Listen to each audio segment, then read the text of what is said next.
Doctor Satyanarayanacharya ಅವರು, ನಮ್ಮ ಪೂರ್ಣಪ್ರಜ್ಞಾ ವಿದ್ಯಾಪೀಠದ ಪ್ರಾಂಶುಪಾಲರು, ಬಹಳ ಶ್ರೇಷ್ಠ ವಿದ್ವಾಂಸರು, ಬರೀ ಪಂಡಿತರಲ್ಲದೆ ಆಯುರ್ವೇದ ಶಾಸ್ತ್ರ ಪ್ರತಿಯೊಂದು ಗ್ರಂಥಗಳ ಅಧ್ಯಯನವನ್ನು ಮಾಡಿ ತಮ್ಮದೇ ಆಗಿರತಕ್ಕಂಥ ವಿಶೇಷ ಶೈಲಿಯಲ್ಲಿ ಜನರನ್ನು ಆಕರ್ಷಿಸುವಂತಹ ಪ್ರವಚನಕಾರರಾಗಿದ್ದಾರೆ. ದಯಮಾಡಿ ಅಲ್ಲೆಲ್ಲರೂ ಹರಟೆ ಹೊಟ್ಕೋತ ನಿಂತ್ಕೋರಿದ್ರೆ ದಯಮಾಡಿ ಕೆಳಗಡೆಗೆ ಹೋಗ್ಬಿಡಿ. ಅಲ್ಲಿ ಮುಂದ್ಗಡೆ ಅಲ್ಲಿ ನಿಂತ್ಕೊಂಡು ಮಾತಾಡ್ತಾ ಇರೋರು, ಅಲ್ಲಿ ನಿಂತ್ಕೊಂಡು ಮಾತಾಡ್ತಾ ಇರೋರಿಗೆ ಹೇಳ್ಬಿಡಿ ಕೆಳಗಡೆಗೆ ಹೋಗ್ಬಿಡಿ ಅಂತ. ಇಲ್ಲಿ ಯಾರು ಮಾತಾಡಬಾರ್ದು. ಇಲ್ಲಿ ನೋಡಿ, ಇಲ್ಲಿ ನಾವು ಕಾರ್ಯಕ್ರಮ ಪ್ರಾರಂಭನೆ ಮಾಡೋದಿಲ್ಲ. ದಯಮಾಡಿ ಅಡ್ಮಿನ್ಗಳು ಸಹಕಾರ ಮಾಡಿ, ಯಾರ್ಯಾರು ಮಾತಾಡ್ತಾ ಇದ್ದಾರೆ ಅವ್ರನ್ನೆಲ್ಲ ಕೆಳಗಡೆ ಕಳಿಸಿ ಮಾತಾಡ್ಕೊಂಡು ಮೇಲೆ ಬರ್ರಿ. ಆಚಾರ್ಯರು ಉಪನ್ಯಾಸವನ್ನು ದಾಸ ಸಾಹಿತ್ಯದ ಬಗ್ಗೆ ಉಪನ್ಯಾಸವನ್ನು ಕೊಡಲಿದ್ದಾರೆ. ದಯಮಾಡಿ ಎಲ್ಲರೂ ಕೇಳಿ. ಕೃಷ್ಣವು ಬಲಜ್ಞಾನ ಕಾರ್ಯವು ಕೃಷ್ಣಾರಮಣ ರಾಜ್ಯದವು ಪುಷ್ಣೀತಾಂ ಮಮ ಸದ್ಬುದ್ಧಿಂ ವೃಷ್ಣಿವಾಸಿಷ್ಠ ವಂಶಜೌ ಲಸತು ಶ್ರೀಮದಾನಂದ ತೀರ್ಥೇಂದುರ್ನೋ ಹೃದಂಬರೆ ಯದ್ವಚಶ್ಚಂದ್ರಿಕಾ ಸ್ವಾಂತ ಸಂತಾಪಂ ವಿನಿಕೃಂತತಿ ಭವತಿ ಯದನುಭಾವಾತ್ ಏಡಮೂಕೋಪಿ ವಾಗ್ಮಿ ಜಡಮತಿರಪಿ ಜಂತುರ್ಜಾಯತೆ ಪ್ರಾಜ್ಞಮೌಲಿಃ ಸಕಲ ವಚನ ಚೇತೋ ದೇವತಾ ಭಾರತೀ ಸಾ ಮಮ ವಚಸಿ ನಿಧತ್ತಾಂ ಸನ್ನಿಧಿಂ ಮಾನಸೇ ಚ ಆಪಾದಮೌಲಿ ಪರ್ಯಂತಂ ಗುರುಣಾಂ ಆಕೃತಿಂ ಸ್ಮರೇತ್ ತೇನ ವಿಘ್ನಾಃ ಪ್ರಣಶ್ಯಂತಿ ಸಿದ್ಧ್ಯಂತಿ ಚ ಮನೋರಥಾಃ. ಎಲ್ಲರೂ ಒಟ್ಟಿಗೆ ಒಂದು ಶ್ಲೋಕವನ್ನು ಹೇಳುವ. ರಾಮಾಯ ರಾಮಭದ್ರಾಯ ರಾಮಚಂದ್ರಾಯ ವೇಧಸೆ ರಘುನಾಥಾಯ ನಾಥಾಯ ಸೀತಾಯಾಃ ಪತಯೇ ನಮಃ.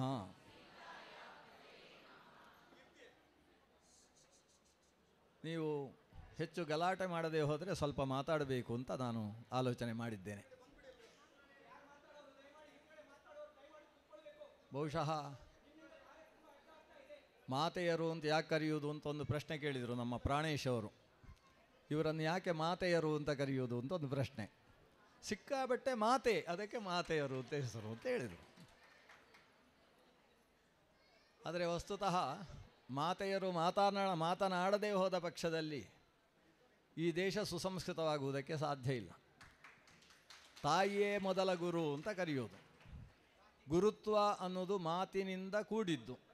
ವಾಕ್ ಅನ್ನೋದು ಇಲ್ಲದೆ ಹೋದ ಪಕ್ಷದಲ್ಲಿ ಅವರನ್ನು ಗುರು ಅಂತ ಕರೆಯುವುದಕ್ಕಾಗುವುದಿಲ್ಲ.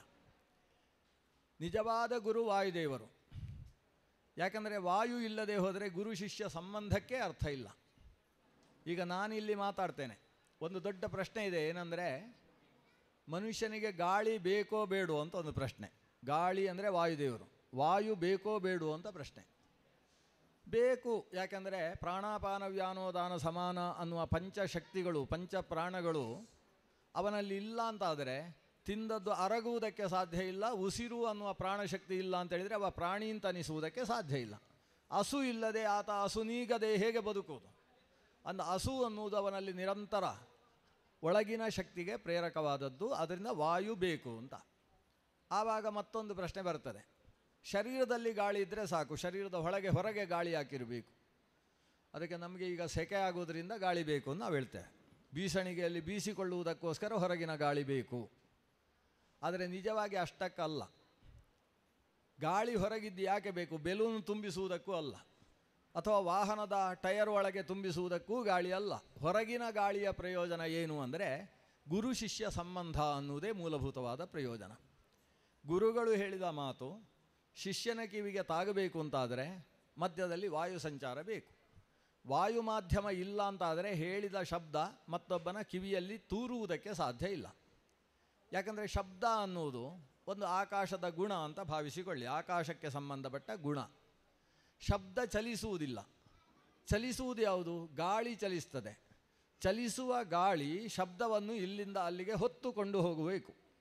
ಆದ್ದರಿಂದ ಗಾಳಿ ಇಲ್ಲದೆ ಹೋದರೆ, ಇಲ್ಲಿ ನಿರ್ವಾತ ಪ್ರದೇಶವನ್ನು ನಾವು ನಿರ್ಮಾಣ ಮಾಡಿದೆವು ಅಂತಾದರೆ ನಾನು ಆಡಿದ ಮಾತನ್ನು ಈ ಮೈಕ್ ತೆಗೊಳ್ಳುವುದೇ ಇಲ್ಲ, ಧ್ವನಿವರ್ಧನ ಆಗುವುದೇ ಇಲ್ಲ. ಧ್ವನಿವರ್ಧನ ಆಗದೇ ಇದ್ದದ್ದು ಹೇಗೆ ತಾನೇ ಕಿವಿಗೆ ಕೇಳುವುದಕ್ಕೆ ಸಾಧ್ಯ?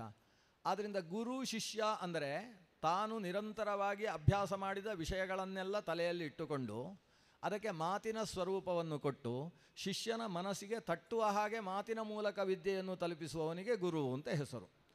ಆ ಗುರುಶಕ್ತಿ ಉಂಟಾಗುವುದು ವಾಯುಶಕ್ತಿಯ ಮೂಲಕವೇ.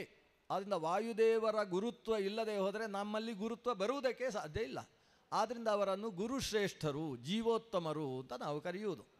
ಅಂತಹ ಜೀವೋತ್ತಮ ತತ್ವವಾದಂತಹ ವಾಯುತತ್ವವನ್ನು ಅನುಸರಿಸಿಕೊಂಡು ಅವರು ಕೊಟ್ಟಂತಹ ಶ್ರೀಮನ್ ಮಾಧ್ವೋಪದೇಶ ಏನಿದೆ, ತತ್ವವಾದ ಏನಿದೆ, ಆ ತತ್ವವಾದವನ್ನು ಅನುಸರಿಸಿಕೊಂಡು ಅದು ಸಂಸ್ಕೃತ ಅನ್ನುವ ಒಂದು ಹೊರಗಿನಿಂದ ಅರ್ಥವಾಗದೇ ಇರತಕ್ಕಂತಹ ದೊಡ್ಡ ಕೋಟೆಯ ಒಳಗೆ ಆ ಶಾಸ್ತ್ರ ತುಂಬಿ ಹೋಗಿದ್ದಾಗ ಅದನ್ನು ಮನೆ ಮನೆಗೆ ತಲುಪಿಸುವ ಕೆಲಸ ಸುರಾದದ್ದು ಕೂಡ ಶ್ರೀ ಮಧ್ವಾಚಾರ್ಯರಿಂದಲೇ.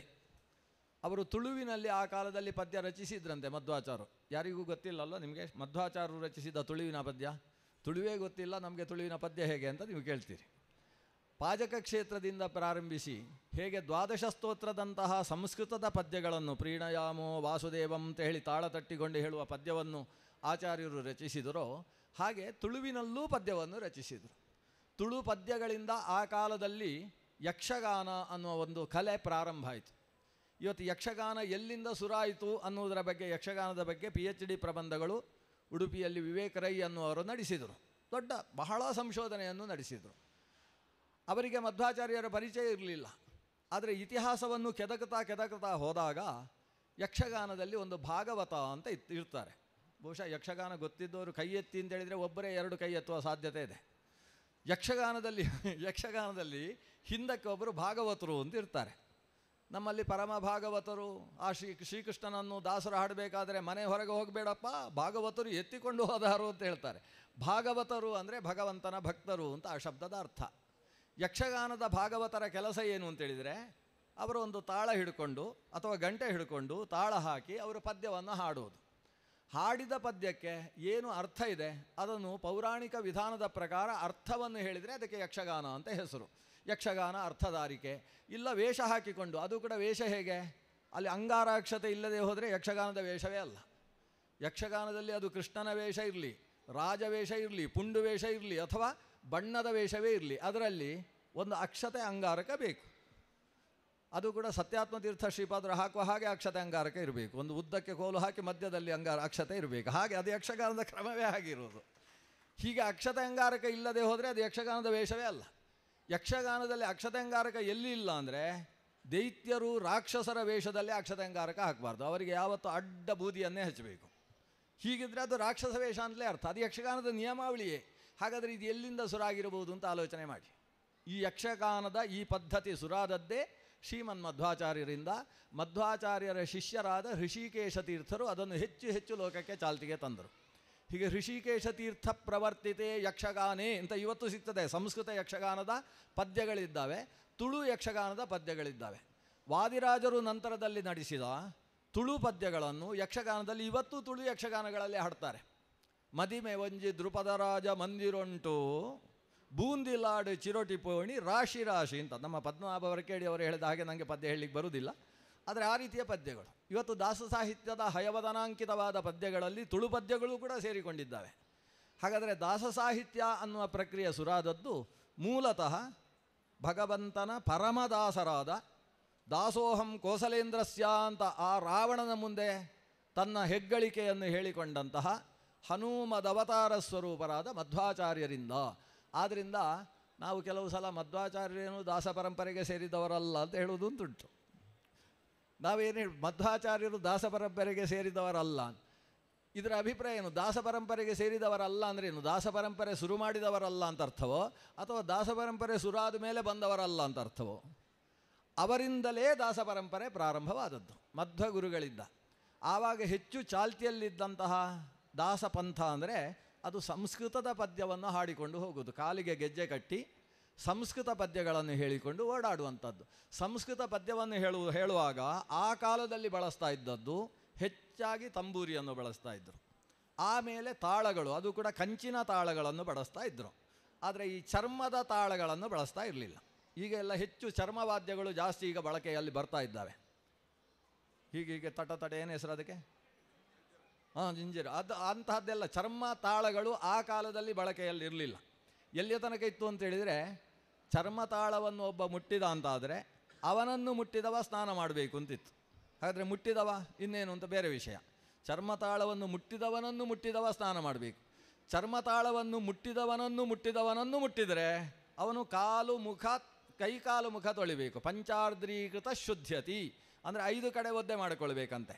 2 ಕಾಲು, 2 ಕೈ ಮತ್ತು ಮುಖ, ಕೈಕಾಲು ಮುಖ ತೊಳ್ಕೊಳ್ಬೇಕು. ಪಂಚಾರ್ದ್ರೀಕರಣ ಆದರೆ ಅವ ಶುದ್ಧ ಆಗ್ತಾನೆ ಅಂತ ಈ ಕ್ರಮ ಇತ್ತು. ಅಂದರೆ ಒಂದು ಕಾಲದಲ್ಲಿದ್ದ ಮಡಿ ಮುಂದಿನ ಕಾಲಕ್ಕೆ ಮಡಿಯಾಗಬೇಕು ಅಂತಿಲ್ಲ. ಮಡಿಯೂ ಮಡಿದು ಹೋಗ್ತದೆ. ಒಂದು ಕಾಲದ ಮಡಿ ಮುಂದೆ ಮಡಿಯಾಗಿಯೇ ಉಳಿಬೇಕು ಅಂತಿಲ್ಲ. ಈಗ ಉದಾಹರಣೆಗೆ ಆರಂಭದಲ್ಲಿ ತಾಡಪತ್ರ ಮಾತ್ರ ಮಡಿಗೆ ಬರ್ತಿತ್ತು. ದೇವರ ಕೋಣೆಯಲ್ಲಿ ತಾಡಪತ್ರವನ್ನು ನೋಡಿಕೊಂಡು ಪಾರಾಯಣ ಮಾಡುವ ಕ್ರಮ ಇತ್ತು. ಕಾಗದ, ನನ್ನ ಅಜ್ಜನ ಅಪ್ಪ ರಾಮಕೃಷ್ಣ ತೋಡ್ತಿಲ್ಲ ಇರು ಅಂತಿದ್ದರು. ಅವರು ಈ ಕಾಗದ ಬಂದ ಮೇಲೆ ಕಾಗದವನ್ನು ದೇವರ ಕೋಣೆಗೆ ಮುಟ್ಟುವುದಿಲ್ಲ. ಕಾಗದ ಮುಟ್ಟಿದರೆ ಸ್ನಾನ ಮಾಡಿ ಬರಬೇಕು. ಯಾಕಂದರೆ ಅದು ವೃಕ್ಷದಿಂದ ಜನ್ಯ, ಅದಕ್ಕೆ ನೀರು ಹಾಕಿ ಒಣಗಿಸಿ ಅದು ಮಾಡಿರ್ತಕ್ಕಂಥದ್ದು, ಅದು ಮಡಿಗೆ ಬರುವುದಿಲ್ಲ. ಹಪ್ಪಳದ ಹಾಗೆ ಕಾಗದ, ಅದು ಮಡಿಗೆ ಬರುವುದಿಲ್ಲ ಅಂತ ಒಂದು ಕಾಲ ಇತ್ತು. ಆಮೇಲೆ ಶುರುವಾಯಿತು ಕಾಗದ ಮಡಿಗೆ ಬರ್ತದೆ, ಕಾಗದದ ಪುಸ್ತಕ ಮಡಿಗೆ ಬರುವುದಿಲ್ಲ ಅಂತ ಶುರುವಾಯಿತು. ಪುಸ್ತಕ ಯಾಕೆ ಮಡಿಗೆ ಬರುವುದಿಲ್ಲ? ಅದಕ್ಕೆ ನೂಲು ಹಾಕಿ ಹೊಲಿದಿರ್ತಾರೆ, ನೂಲು ಮಡಿಗೆ ಬರುವುದಿಲ್ಲ. ಆಮೇಲೆ ಪುಸ್ತಕವೂ ಮಡಿಗೆ ಬರ್ತದೆ. ಆದರೆ ಆ ಪುಸ್ತಕದ ಮೇಲೆ ಒಂದು ಕೆಂಪು ವಸ್ತ್ರದ್ದು ಏನಾದರೂ ಕವರ್ ಮಾಡಿದರೆ, ರ್ಯಾಪರ್, ಅದು ವಸ್ತ್ರದ ರ್ಯಾಪರ್ ಇದ್ದರೆ ಅದು ಮಡಿಗೆ ಬರುವುದಿಲ್ಲ ಅಂತ ಆಮೇಲೆ ಶುರುವಾಯಿತು. ಈಗ ಸದ್ಯಕ್ಕೆ ರ್ಯಾಪರ್ ಇದ್ದರೂ ತೊಂದರೆ ಇಲ್ಲ, ಅದು ಯಾರಾದರೂ ಮುಟ್ಟಿದರೆ ಮೈಲಿಗೆ ಆಗ್ತದೆ ಅಂತ ಹೀಗೇನೋ ಶುರುವಾಗಿದೆ. ಅಂತೂ ಕಾಲಾನುಗುಣವಾಗಿ ಈ ಮಡಿ ಅನ್ನೋದು ವ್ಯತ್ಯಾಸ ಆಗ್ತಾ ಹೋಗುತ್ತೆ. ಜನರ ಅಭಿಪ್ರಾಯ ಮತ್ತು ಜನರ ಸ್ಪಂದನೆ ಇದಕ್ಕೆ ಅನುಗುಣವಾಗಿ ಅದರಲ್ಲಿ ಕೆಲವು ವ್ಯತ್ಯಾಸಗಳಾಗ್ತವೆ. ಇದಕ್ಕೆ ಕಾಲಾನುಗುಣವಾದ ವ್ಯತ್ಯಾಸ ಅಂತ ಅಂಗೀಕಾರ್ಯವಾದ ವಿಷಯ. ಆ ನಿಟ್ಟಿನಲ್ಲಿ ಇವತ್ತು ವಾದ್ಯಗಳೆಲ್ಲ ಮನೆಯೊಳಗೆ ಬಂದಿದ್ದಾವೆ. ಹಿಂದಕ್ಕೆ ಯಕ್ಷಗಾನದ ಚೆಂಡೆ ಒಬ್ಬರ ಮನೆಯಲ್ಲಿತ್ತು ಅಂತಾದರೆ ಮನೆಗೆ ಹೋಗಿ ಬಂದರೆ ಸ್ನಾನ ಮಾಡಿ ಬರಬೇಕು. ಯಾಕೆ ಚೆಂಡೆ ಅಂದರೆ ಅದು ಒಂದು ಪ್ರಾಣಿಯ ಚರ್ಮವಾದ್ಯ, ಆದ್ದರಿಂದ ಅದು ಮಡಿಗೆ ಬರುವುದಿಲ್ಲ ಅಂತಿತ್ತು. ಇವತ್ತು ಹಾಗಿಲ್ಲ. ಪರಮಪೂಜ್ಯ ಶ್ರೀಪಾದರು ಮಂಗಳಾರತಿ ಎತ್ತಾ ಇರಬೇಕಾದ್ರೆ ಸುಧಾ ಪಂಡಿತರು ಹೊಡಿತಾ ಇರ್ತಾರೆ, ಚೆಂಡೆ ವಾದ್ಯದ ಗಾನ ನಡೀತಾ ಇರ್ತದೆ. ಅಂದರೆ ಮಡಿ ಒಂದು ಹಂತಕ್ಕೆ ಇಳಿದು ಬರ್ತದೆ.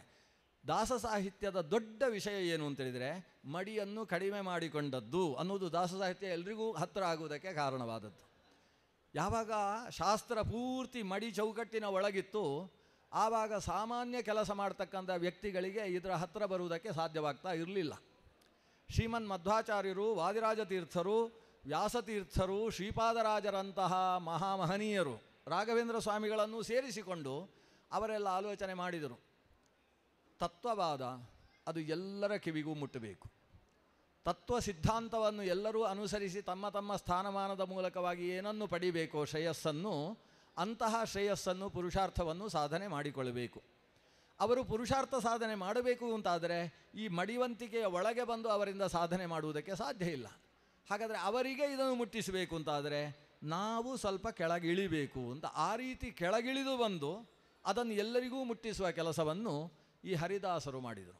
ಅಂದ ಹರಿದಾಸರನ್ನು ನಾವು ಇವತ್ತು ಅಷ್ಟು ಕೊಂಡಾಡುವುದು, ನಮ್ಮ ಉದ್ಧಾರಕರು ನೀವು ಅಂತ ಕೊಂಡಾಡುವುದರ ಹಿನ್ನೆಲೆಯಲ್ಲಿ ಆ ತತ್ವ ಎಲ್ಲೋ ಎತ್ತರದಲ್ಲಿದ್ದದ್ದನ್ನು ಕೆಳಗಿಳಿಸಿ ತೆಗೋ ಅಂತ ಹೇಳುವಂಥ ಸ್ಥಿತಿಯಲ್ಲಿ ಅವರು ಬಂದರು. ಈಗ ಪೀಠಾಧಿಪತಿಗಳು ಸಾಮಾನ್ಯ ಎಲ್ಲಿರ್ತಾರೆ? ಮಠದಲ್ಲಿರ್ತಾರೆ. ನಾವು ಮಠಕ್ಕೆ ಹೋಗಿ ಅವರಿಗೆ ಪಾದ ಕಾಣಿಕೆ ಇಟ್ಟು ನಮಸ್ಕಾರ ಮಾಡಿದರೆ ಒಂದು ಉಪನ್ಯಾಸ ಮಾಡ್ತಾರೆ, ಕೇಳಿಕೊಂಡು ಮಂತ್ರಾಕ್ಷತೆ ತಗೊಂಡು ಬರ್ಬೋದು. ಆದರೆ ದಾಸರು ಏನು ಮಾಡಿದರು? ಅವರು ಮಠ ಕಟ್ಟಲಿಲ್ಲ. ಇದು ಕನಕದಾಸ ಮಠ ಇಲ್ಲ, ಆಮೇಲೆ ಗೌರ್ಮೆಂಟ್ ಕಟ್ಟಿದ್ದು ಅದೆಲ್ಲ. ಕನಕದಾಸ ಜಯಂತಿ ಇದ್ದ ರಜೆ ಕೊಟ್ಟು ಅದು ಕನಕದಾಸರು ನೀವು ಬೇರೆ ಅಂತ ಒಡೆದಾಡುವ ನೀತಿಯನ್ನು ಶುರು ಮಾಡಿದ್ದು ಈ ಚುನಾವಣಾ ಸಂಹಿತೆ ಹೊತ್ತಿಗೆ ಕೆಲವು ವಿಷಯ ಹೇಳಬಾರ್ದು ಯಾವ ಗೌರ್ಮೆಂಟು ಅಂತ, ಅಂತೂ ಗೌರ್ಮೆಂಟು ಮಾಡಿರುವಂಥದ್ದು. ಆದರೆ ಆ ದಾಸವರಿಯರು ಮಾಡಿದ್ದೇನು? ತಾವು ಕಾಲಿಗೆ ಗೆಜ್ಜೆ ಕಟ್ಟಿ ಕೈಯಲ್ಲಿ ತಾಳ ಹಿಡ್ಕೊಂಡು ಮನೆಯಲ್ಲಿ ನಿಲ್ಲಿಲ್ಲ, ಓಣಿಗಳಲ್ಲಿ ಓಡಾಡಿದರು, ಯಾಯಾವರಕ್ಕೋಸ್ಕರ ಮನೆಗೆ ಸಾಗಿದರು. ಮನೆಯ ಮುಂದೆ ನಿಂತುಕೊಂಡು ಅವರು ಬಾಗಿಲು ಹಾಕಿದರೂ ಕೂಡ ಒಂದು ಪದ್ಯ ಪೂರ್ತಿ ಹೇಳಿ ಆಮೇಲೆ ಮುಂದಕ್ಕೆ ಹೋದರು. ಅದು ಅವರಲ್ಲಿದ್ದ, ಸಮಾಜದಲ್ಲಿದ್ದ ಡೊಂಕನ್ನೆಲ್ಲ ತಿದ್ದುವುದಕ್ಕೆ ಬೇಕಾದ ಪದ್ಯಗಳನ್ನು ತಾವು ಕಟ್ಟಿ ಅಲ್ಲಿ ಹಾಡಿ ಅದರಲ್ಲಿ ಹರಿಭಕ್ತಿಯ ರಸವನ್ನು ಹರಿಸುವುದಕ್ಕೆ ಪ್ರಾರಂಭಿಸಿದರು. ಅವರು ಡೊಂಕು ಬಾಲದ ನಾಯಕರೇ ನೀವೇನೂಟವ ಮಾಡಿದಿರಿ, ಅಡಿಗೆ ಮಾಲು ಸೌಟಲ್ಲಿ ಬಡಿದರೆ ಕುಯ್ ಕುಯ್ ಕುಯ್ ಕುಯ್ ಹಾಡುವಿರಿ ಅಂತ ಶುರು ಮಾಡಿದ್ರಲ್ಲ ಈ ಪದ್ಯಗಳು. ಜನರಿಗೆ ಡೊಂಕು ಬಾಲದ ನಾಯಿಗಳು ಅಂತ ಹೇಳುವುದನ್ನು ಕೇಳಿದ್ದೇವೆ. ಆದರೆ ಡೊಂಕು ಬಾಲದ ನಾಯಕರೇ ಅಂತ ಹೇಳ್ತಾ ಇದ್ದಾರೆ. ಹಾಗಾದರೆ ನಮ್ಮನ್ನೇ ಹೇಳ್ತಾ ಇದ್ದಾರೇನೋ? ಅವರು ನಾಯಕರ ಮನೆ ಅದು ಪಾಪ. ಶ್ರೀನಿವಾಸ್ ನಾಯಕ್ ಅಂತ ಅವರ ಮನೆಯವರ ಹೆಸರು. ಡೊಂಕು ಬಾಲದ ನಾಯಕರೇ ಅಂತ ಹೇಳ್ತಾ ಇದ್ದಾರಲ್ವ, ನಮ್ಮದೇ ವಿಷಯ ಇರ್ಬೋದು ಅಂತ ಒಂದು ಆಸೆ. ನನಗೆ ಬೈತಾ ಇದ್ದಾರೋ ಏನೋ ಅಂತ ಕಿವಿ ಕೊಟ್ಟು ನೋಡಿದರೆ ಮುಂದೆ ಹರಿಭಕ್ತಿಯ ಗಾನ ನಡೀತಾ ಇದೆ. ನಾರದರು ಅವತ್ತು ಭಕ್ತಿ ಸೂತ್ರದಲ್ಲಿ ಏನನ್ನು ಹೇಳಿದ್ದಾರೋ ಅದನ್ನು ಕನ್ನಡಕ್ಕೆ ಇಳಿಸಿಕೊಟ್ಟಿದ್ದಾರೆ. ಹಾಗಾದರೆ ಇಷ್ಟು ಎಲ್ಲ ವಿಷಯ ಇದೆ ಇದರಲ್ಲಿ ಅಂತ ಆಮೇಲೆ ಅವರು ದಾಸರ ಹತ್ರ ಬಂದು ಒಂದೊಂದನ್ನೇ ಕಲಿಯುವುದಕ್ಕೆ ಪ್ರಾರಂಭಿಸಿದರು. ಹೀಗೆ ಒಂದು ಬಾರಿ ಅಧ್ಯಾತ್ಮಕ್ಕೆ ಪೂರ್ತಿ ಬೆನ್ನು ಹಾಕಿ ಪ್ರಪಂಚಕ್ಕೆ ಮುಖ ಹಾಕಿ ಇರತಕ್ಕಂತಹ ವ್ಯಕ್ತಿಗಳಿಗೆ ಅಧ್ಯಾತ್ಮದ ಕಡೆಯ ಸೂರ್ಯನ ಬೆಳಕನ್ನು ತೋರಿಸುವ ಕೆಲಸ ಅದು ದಾಸರ ಮೂಲಕ ಮನೆಯಲ್ಲಿ ಮನದಲ್ಲಿ ನಡೆಯುವ ಕೆಲಸ ಆಯಿತು. ಆ ಕಾರಣದಿಂದ ನಾವೆಲ್ಲ ದಾಸರುಗಳನ್ನು ಕೂಡ ಕೈ ಮುಗಿಯುವುದು. ಪುರಂದರ ಗುರುಂ ವಂದೇ ಅಂತ. ವಂದೇ ಅಂದರೆ ಏನು? ಕೈ ಮುಗಿತಾ ಇದ್ದೇನೆ ಅಂತ ಹೇಳುವುದು. ಕನಕದಾಸರನ್ನು ನಾವು ಬಿಡಲಿಲ್ಲ. ತತ್ವ ಅಥವಾ ಜ್ಞಾನ ಈ ವಿಷಯಕ್ಕೂ ಜಾತಿ ಅಥವಾ ಮತ ಅದಕ್ಕೂ ಸಂಬಂಧ ಇಲ್ಲ. ಅವನ ಯಾವ ಹಂತದಲ್ಲಿ ಅವನು ಗೃಹಸ್ಥಾಶ್ರಮಿಯೋ ಸನ್ಯಾಸಿಯೋ ಈ ವಿಷಯಗಳಿಲ್ಲ. ನೋಡಿ, ಗಮನಿಸಿ, ನಮ್ಮ ವಾಯುಸ್ತುತಿಯನ್ನು ಸಾಮಾನ್ಯ ಎಲ್ಲ ಹಿರಿಯರು ಪಾರಾಯಣ ಮಾಡ್ತಾರೆ. ಹಿರಿಯರು ಯಾಕೆ, ಪೀಠಾಧಿಪತಿಗಳು ಕೂಡ ವಾಯುಸ್ತುತಿ ಪಾರಾಯಣ ಮಾಡ್ತಾರೆ. ವಾಯುಸ್ತುತಿ ರಚಿಸಿದ್ದು ಒಬ್ಬರು ಗೃಹಸ್ಥರು, ನಾರಾಯಣ ಪಂಡಿತಾಚಾರ್ಯರು. ಅವರು ಗೃಹಸ್ಥರು ರಚಿಸಿದ ಯಾವುದೇ ಸ್ತೋತ್ರಗಳನ್ನು ಸನ್ಯಾಸಿಗಳು ಪಠಿಸುವ ಕ್ರಮ ಇಲ್ಲ. ಯಾಕಂದರೆ ಅದು ಆಶ್ರಮ ಜ್ಯೇಷ್ಠತೆ ಅನ್ನೋದು ಅಲ್ಲಿದೆ, ಶ್ರೇಷ್ಠವಾದ ಆಶ್ರಮ. ಆದರೆ ವಾಯುಸ್ತುತಿಯನ್ನು ಇವತ್ತಿನ ಸನ್ಯಾಸಿಗಳು ಮಾತ್ರ ಪಠಿಸುವುದಲ್ಲ, ಶ್ರೀಮದ್ ವಾದಿರಾಜ ತೀರ್ಥ ಗುರು ಸಾರ್ವಭೌಮರೂ ಕೂಡ ತಾವು ವಾಯುಸ್ತುತಿಯನ್ನು ಪಠಿಸ್ತಾ ಈಶಾವಾಸ್ಯೋಪನಿಷತ್ತಿಗೆ ವ್ಯಾಖ್ಯಾನ ಬರೆದು ಹೊಸ ಹೊಸ ಹೊಸ ಅರ್ಥಗಳ ಹೊಳಪನ್ನು ಹೊರಗೆ ಹಾಕಿ ಕೊನೆಗೆ ಬರೀತಾರೆ. ಇಂಥ ವಿಷಯ ಎಲ್ಲ ಹೇಗೆ ಹೊಳಿತು ಗೊತ್ತಾ ನನಗೆ? ಇದು ನನ್ನದೇ ಆಲೋಚನೆ ಅಲ್ಲ. ಮತ್ತು ನಾನು ಆ ವಾಯುದೇವ ಸುಮತಿಂ ದದ್ಯಾತು ಅಂತ ದಿವಸ ವಾಯುಸ್ತುತಿಯಲ್ಲಿ ಪ್ರಾರ್ಥನೆ ಮಾಡ್ತಾ ಇದ್ದೇನೆ. ಆ ಪ್ರಾರ್ಥನೆಯ ವಾಯುಸ್ತುತಿ ರತಿರ್ ನಿತ್ಯಂ, ಆ ವಾಯುಸ್ತುತಿಯಲ್ಲಿ ನಿರಂತರವೂ ನಾನು ರತನಾದ ಕಾರಣದಿಂದಾಗಿ ನನಗೆ ಈ ಹೊಸ ಹೊಸ ವಿಷಯಗಳನ್ನು ಆ ವಾಯುಸ್ತುತಿಯಿಂದ ಸ್ತುತ್ಯನಾದಂತಹ ಶ್ರೀ ಮಧ್ವಗುರು ಒಳಗಿನಿಂದ ಹೊಳೆಸ್ತಾ ಇದ್ದಾನೆ ಅಂತ. ಆ ಗುರುವಿನ ಹೊಳಕೆ ಅವರು ಒಳಗಿನಿಂದ ನಮಗೆ ಹೊಳೆಸಿರುವಂಥದ್ದು ನಾನು ಹೊಸ ವ್ಯಾಖ್ಯಾನ ಮಾಡುವುದಕ್ಕೆ ಪೂರಕವಾದದ್ದು ಅಂತ ವಾದಿರಾಜ ತೀರ್ಥರು ಹೇಳ್ತಾರೆ. ಅಂದರೆ ಗೃಹಸ್ಥ ಸ್ತೋತ್ರ ರಚಿಸಿದ್ದಾನೆ, ಗೃಹಸ್ಥ ಮಾಡಿದ ಪದ್ಯ ಅನ್ನುವುದು ಸನ್ಯಾಸಿಗಳು ಸ್ವೀಕರಿಸುವುದಕ್ಕೆ ಪ್ರತಿಬಂಧಕ ಆಗಲಿಲ್ಲ. ಕಾರಣ ಏನು? ಅದರಲ್ಲಿ ತತ್ವ ಇದೆ. ಆದ್ದರಿಂದ ದಾಸರು ಕೊಟ್ಟ ತತ್ವ, ಆ ತತ್ವ ಸುವ್ವಾಲಿ ತತ್ವಜ್ಞಾನವನ್ನು ಹೊರಹೊಮ್ಮಿಸತಕ್ಕಂತಹ ಕೀರ್ತನೆ, ಉಗಾಭೋಗ ಅಥವಾ ಸುಳಾದಿ ಇರ್ಬೋದು, ಯಾವುದೇ ಇದ್ರೂ ಅದು ಎಲ್ಲರಿಗೂ ಗ್ರಾಹ್ಯವಾಗುತ್ತೆ. ಅದಕ್ಕೆ ಕಾರಣ ಅದರಲ್ಲಿ ಸಾತ್ವಿಕವಾದಂತಹ ಆಚಾರ್ಯರು ಕೊಟ್ಟ ತತ್ವ ತುಂಬಿರ್ತದೆ ಅನ್ನುವುದು. ನಾನು ತತ್ವದ ಒಳಗೆ ಪ್ರವೇಶಿಸುವುದಾದರೆ ಮುಖ್ಯವಾಗಿ ವಿಜಯದಾಸರು ಕೊಟ್ಟ ತತ್ವದ ಬಗ್ಗೆ ಪ್ರವೇಶ ಮಾಡ್ತೇನೆ. ಯಾಕಂದರೆ ವಿಜಯದಾಸರದ್ದು ಉಳಿದೆಲ್ಲ ದಾಸರಿಗಿಂತ ಒಂದು ವಿಶಿಷ್ಟವಾದ ದೃಷ್ಟಿ ಇದೆ. ಅವರು ತಾವು ಕೀರ್ತನೆಗಳನ್ನು ರಚಿಸುವುದಕ್ಕೆ ಎಷ್ಟು ಮಹತ್ವವನ್ನು ಕೊಟ್ಟರು ಅದಕ್ಕಿಂತ ಒಂದು ಹೆಜ್ಜೆ ಹೆಚ್ಚೋ ಎಂಬಷ್ಟು ಸುಳಾದಿಗಳ ರಚನೆಗೆ ಮಹತ್ವವನ್ನು ಕೊಟ್ಟರು. ವಿಜಯದಾಸರ ಸುಳಾದಿಗಳನ್ನು ಇವತ್ತು ನಾವು ಉಳಿಸಿಕೊಂಡದ್ದು ಎಷ್ಟೋ ಅದಕ್ಕಿಂತ ಹೆಚ್ಚು ಕಳ್ಕೊಂಡಿದ್ದೇವೆ ಅನ್ನುವ ಸ್ಥಿತಿ ಇದೆ. ಅಷ್ಟೊಂದು ಸುಳಾದಿಗಳನ್ನು ರಚಿಸಿದರ ಹಿನ್ನೆಲೆ ಏನು? ಕೀರ್ತನೆ ಮತ್ತು ಸುಳಾದಿ ಇವುಗಳಿಗೆ ಒಂದು ಪ್ರಮುಖವಾದ ಭೇದ ಏನಂದರೆ, ಕೀರ್ತನೆ ಭಕ್ತಿ ಪ್ರಧಾನ, ಸುಳಾದಿ ಜ್ಞಾನ ಪ್ರಧಾನ. ಸುಳಾದಿಗಳು ವಿಶೇಷವಾಗಿ ಜ್ಞಾನವನ್ನು ಕೊಟ್ಟು ಮಾಹಿತಿಯನ್ನು ತುಂಬಿಸುವ ಕೆಲಸವನ್ನು ಮಾಡಿದರೆ, ಕೀರ್ತನೆಗಳು ವಿಶೇಷವಾಗಿ ಭಕ್ತಿ ಪ್ರಪೂರಣೆ ಮಾಡ್ತಕ್ಕಂಥ ಕೆಲಸ ಮಾಡ್ತವೆ. ಈಗ ಕೀರ್ತನೆ ಯಾವುದೇ ಇರಲಿ, ಪವಮಾನ ಜಗದ ಪ್ರಾಣ, ಈ ಕೀರ್ತನೆ ಏನು ಕೊಡ್ತದೆ ನಮಗೆ? ಇಡೀ ಪ್ರಾಣ ಅಪಾನ ಉದಾನ ಸಮಾನ ಅಂತ ಏನು ಹೇಳ್ತಾ ಹೋದರೆ ನಮಗೆ ಆ ಪ್ರಾಣನ ಬಗ್ಗೆ ವಿಶೇಷವಾದ ಭಕ್ತಿ ಹೋಗ್ತದೆ. ಕೈಲಾಸವಾಸ ಗೌರೀಶ ಈಶಾ ತೈಲಧಾರೆಯಂತೆ ಮನಸ್ಸು ಕೊಡು ಹರಿಯಲ್ಲಿ, ಮನಸ್ಸು ಕಾರಣವಲ್ಲ ಪಾಪ ಪುಣ್ಯಕ್ಕೆಲ್ಲ ಅನಲಾಕ್ಷ, ನಿನ್ನ ಪ್ರೇರಣೆ ಇಲ್ಲದೆ ಅಂತ ಹೇಳ್ತಾ ಹೋದರೆ ನಮಗೇನಾಗ್ತದೆ? ಓ, ನಮ್ಮ ನಿಯಾಮಕನಾದ ರುದ್ರದೇವ ಎಷ್ಟು ಉಪಕಾರ ಮಾಡ್ತಾ ಇದ್ದಾನೆ, ಹರಿಭಕ್ತಿಯನ್ನು ತುಂಬಿಸುವುದೇ ಆ ದೇವನಲ್ವಾ ಅಂತ ಅವನ ಬಗ್ಗೆ ಶ್ರದ್ಧೆ, ಭಕ್ತಿ, ಗಾಢ ಗುರುಭಕ್ತಿ ಆತನಲ್ಲಿ ಹುಟ್ಟುತ್ತಲ್ವ. ಆದ್ದರಿಂದ ಕೀರ್ತನೆಗಳ ಮೂಲ ಉದ್ದೇಶ ದೇವತೆಗಳಲ್ಲಿ ಭಕ್ತಿ ತುಂಬಿಸುವಂಥದ್ದು. ಆದರೆ ಸುಳಾದಿಗಳ ಮೂಲ ಉದ್ದೇಶ ಜ್ಞಾನ ತುಂಬಿಸುವಂಥದ್ದು. ಭಕ್ತಿಗೆ ಬೇಕಾದ ಒಂದು ಪಂಚಾಂಗ ಯಾವುದು ಅಂದರೆ ಜ್ಞಾನ. ಮಾಹಾತ್ಮ್ಯ ಜ್ಞಾನ ಪೂರಕವಲ್ಲದೇ ಇದ್ದಂತಹ ಸ್ನೇಹಕ್ಕೆ ಭಕ್ತಿ ಅಂತಲೇ ಹೆಸರಿಲ್ಲ. ಭಕ್ತಿಯ ಮೂಲ ಇರುವುದೇ ಜ್ಞಾನದಲ್ಲಿ. ಆ ಜ್ಞಾನವನ್ನು ತುಂಬಿಸುವ ಕೆಲಸ ಸುಳಾದಿ ಮಾಡ್ತದೆ. ವಿಜಯದಾಸರು ಹೆಚ್ಚು ಮಾಡಿದ್ದೇ ಆ ಕೆಲಸ. ಅವರ ಸುಳಾದಿಗಳನ್ನು ಓದ್ತಾ ಹೋದರೆ ಅದು ಕಂಕಣಾಕಾರ ಸುಳಾದಿ ಇರ್ಬೋದು, ಅಥವಾ ನಮ್ಮ ನಾಡಿಗೆ ಸಂಬಂಧಪಟ್ಟಂತಹ ಅನೇಕ ಸುಳಾದಿಗಳಿರ್ಬೋದು, ಚಕ್ರಾಬ್ಜ ಮಂಡಲದ ವಿವರಣೆಯನ್ನು ಕೊಡ್ತಕ್ಕಂಥ ಕಂಕಣಾಕಾರ ಸುಳಾದಿ. ಯಾವ ಸುಳಾದಿಯನ್ನು, ಧನ್ವಂತರಿ ಸುಳಾದಿ, ಕಪಿಲ ಸುಳಾದಿಗಳಂತಹ ಸುಳಾದಿಯನ್ನು ನೋಡಿದರೂ ಕೂಡ ಅಲ್ಲಿ ಧನ್ವಂತರಿ ಅನ್ನುವ ಸ್ವರೂಪದ ಬಗ್ಗೆ ಭಕ್ತಿ ತುಂಬಿಸುವ ಕೆಲಸಕ್ಕಿಂತ ಹೆಚ್ಚು ಆ ಧನ್ವಂತರಿ ಅನ್ನುವ ಸ್ವರೂಪ ಏನು, ಎಲ್ಲೆಲ್ಲಿ ನಮ್ಮ ಶರೀರದಲ್ಲಿ ಏನೇನು ಕೆಲಸ ಮಾಡ್ತದೆ ಅನ್ನುವ ವಿವರಣೆಗಳನ್ನೇ ಜಾಸ್ತಿ ಕೊಡ್ತದೆ. ಎಷ್ಟೋ ಸಂದರ್ಭದಲ್ಲಿ ಶ್ರೀಮನ್ಯಾಯಸುಧೆ ಚಂದ್ರಿಕೆಯ ತನಕ ಓದಿದ ವಿದ್ವಾಂಸರಿಗೆ ತಾವು ಓದಿದ ಗ್ರಂಥದಲ್ಲಿ ಸಿಗದೇ ಇದ್ದ ವಿಷಯಗಳು ಆ ಸುಳಾದಿಯನ್ನು ಓದಿದಾಗ ಸಿಗ್ತವೆ. ಹಾಗಾದರೆ ಸುಳಾದಿಯಲ್ಲಿ ಅಷ್ಟು ವಿಷಯಗಳನ್ನು ಅವರು ತುಂಬಿಸಿದ್ದಾರೆ ಅಂದರೆ ಅದಕ್ಕೆ ಬೇಕಾದ ವಿಷ್ಣು ರಹಸ್ಯ, ನಾರದ ಸಂಹಿತೆಯೇ ಮೊದಲಾದ ಸಂಹಿತಾ ಗ್ರಂಥಗಳು, ಇದನ್ನೆಲ್ಲ ಹರಿದಾಸರು ತಮ್ಮ ತಲೆಯಲ್ಲಿ ಇಟ್ಟುಕೊಂಡಿದ್ದರು ಅನ್ನೋದು ನಮಗೆ ಅರ್ಥ ಆಗ್ತದೆ. ಅಂತಹ ವಿಷಯಗಳನ್ನು ವಿಜಯದಾಸರಂತಹ ವ್ಯಕ್ತಿತ್ವ ಶಿರಸ್ಸಿನಲ್ಲಿ ಧಾರಣೆ ಮಾಡಿಕೊಂಡು ಈ ವಿಷಯಗಳು ದಿನನಿತ್ಯಕ್ಕೂ ಉಪಯೋಗಕ್ಕೆ ಬರುವ ಅನುಸಂಧಾನ ಮುಖದಲ್ಲಿ ಜನಕ್ಕೆ ಸಿಗಬೇಕು ಅನ್ನೋ ಉದ್ದೇಶದಿಂದ ಅದನ್ನು ಸುಳಾದಿಯ ಸ್ವರೂಪದಲ್ಲಿ ಲೋಕಕ್ಕೆ ಕೊಟ್ಟರು. ಇದು ಮಹದುಪಕಾರ. ಆದ್ದರಿಂದ ದಾಸರ ಮೇಲೆ ನಾವು ಪ್ರತಿನಿತ್ಯ ಪುರಂದರ ಗುರುಂ ವಂದೇ ಅಂತ ಪ್ರಾರಂಭಿಸಿ ಗುರುಗಳನ್ನು ನಮಿಸ್ತಾ ಇದ್ದೇವೆ ಅಂತ ಆದರೆ ಅದಕ್ಕೆ ಅವರು ಕೊಟ್ಟ ಸುಳಾದಿ ಮತ್ತು ಕೀರ್ತನೆ ಈ ಪ್ರಭೇದದಿಂದ ಕೊಟ್ಟಿರುವ ಜ್ಞಾನಭಕ್ತಿ ವೃದ್ಧಿಗೆ ಬೇಕಾದದ್ದು ಏನು ಕೊಟ್ಟಿದ್ದಾರೆ ಅದು ಅದಕ್ಕೆ ಪ್ರಮುಖ ಕಾರಣ. ಅವರ ಗೌರವ ಸ್ಥಾನಕ್ಕೆ ಕಾರಣೀಭೂತವಾದದ್ದು ಅದು.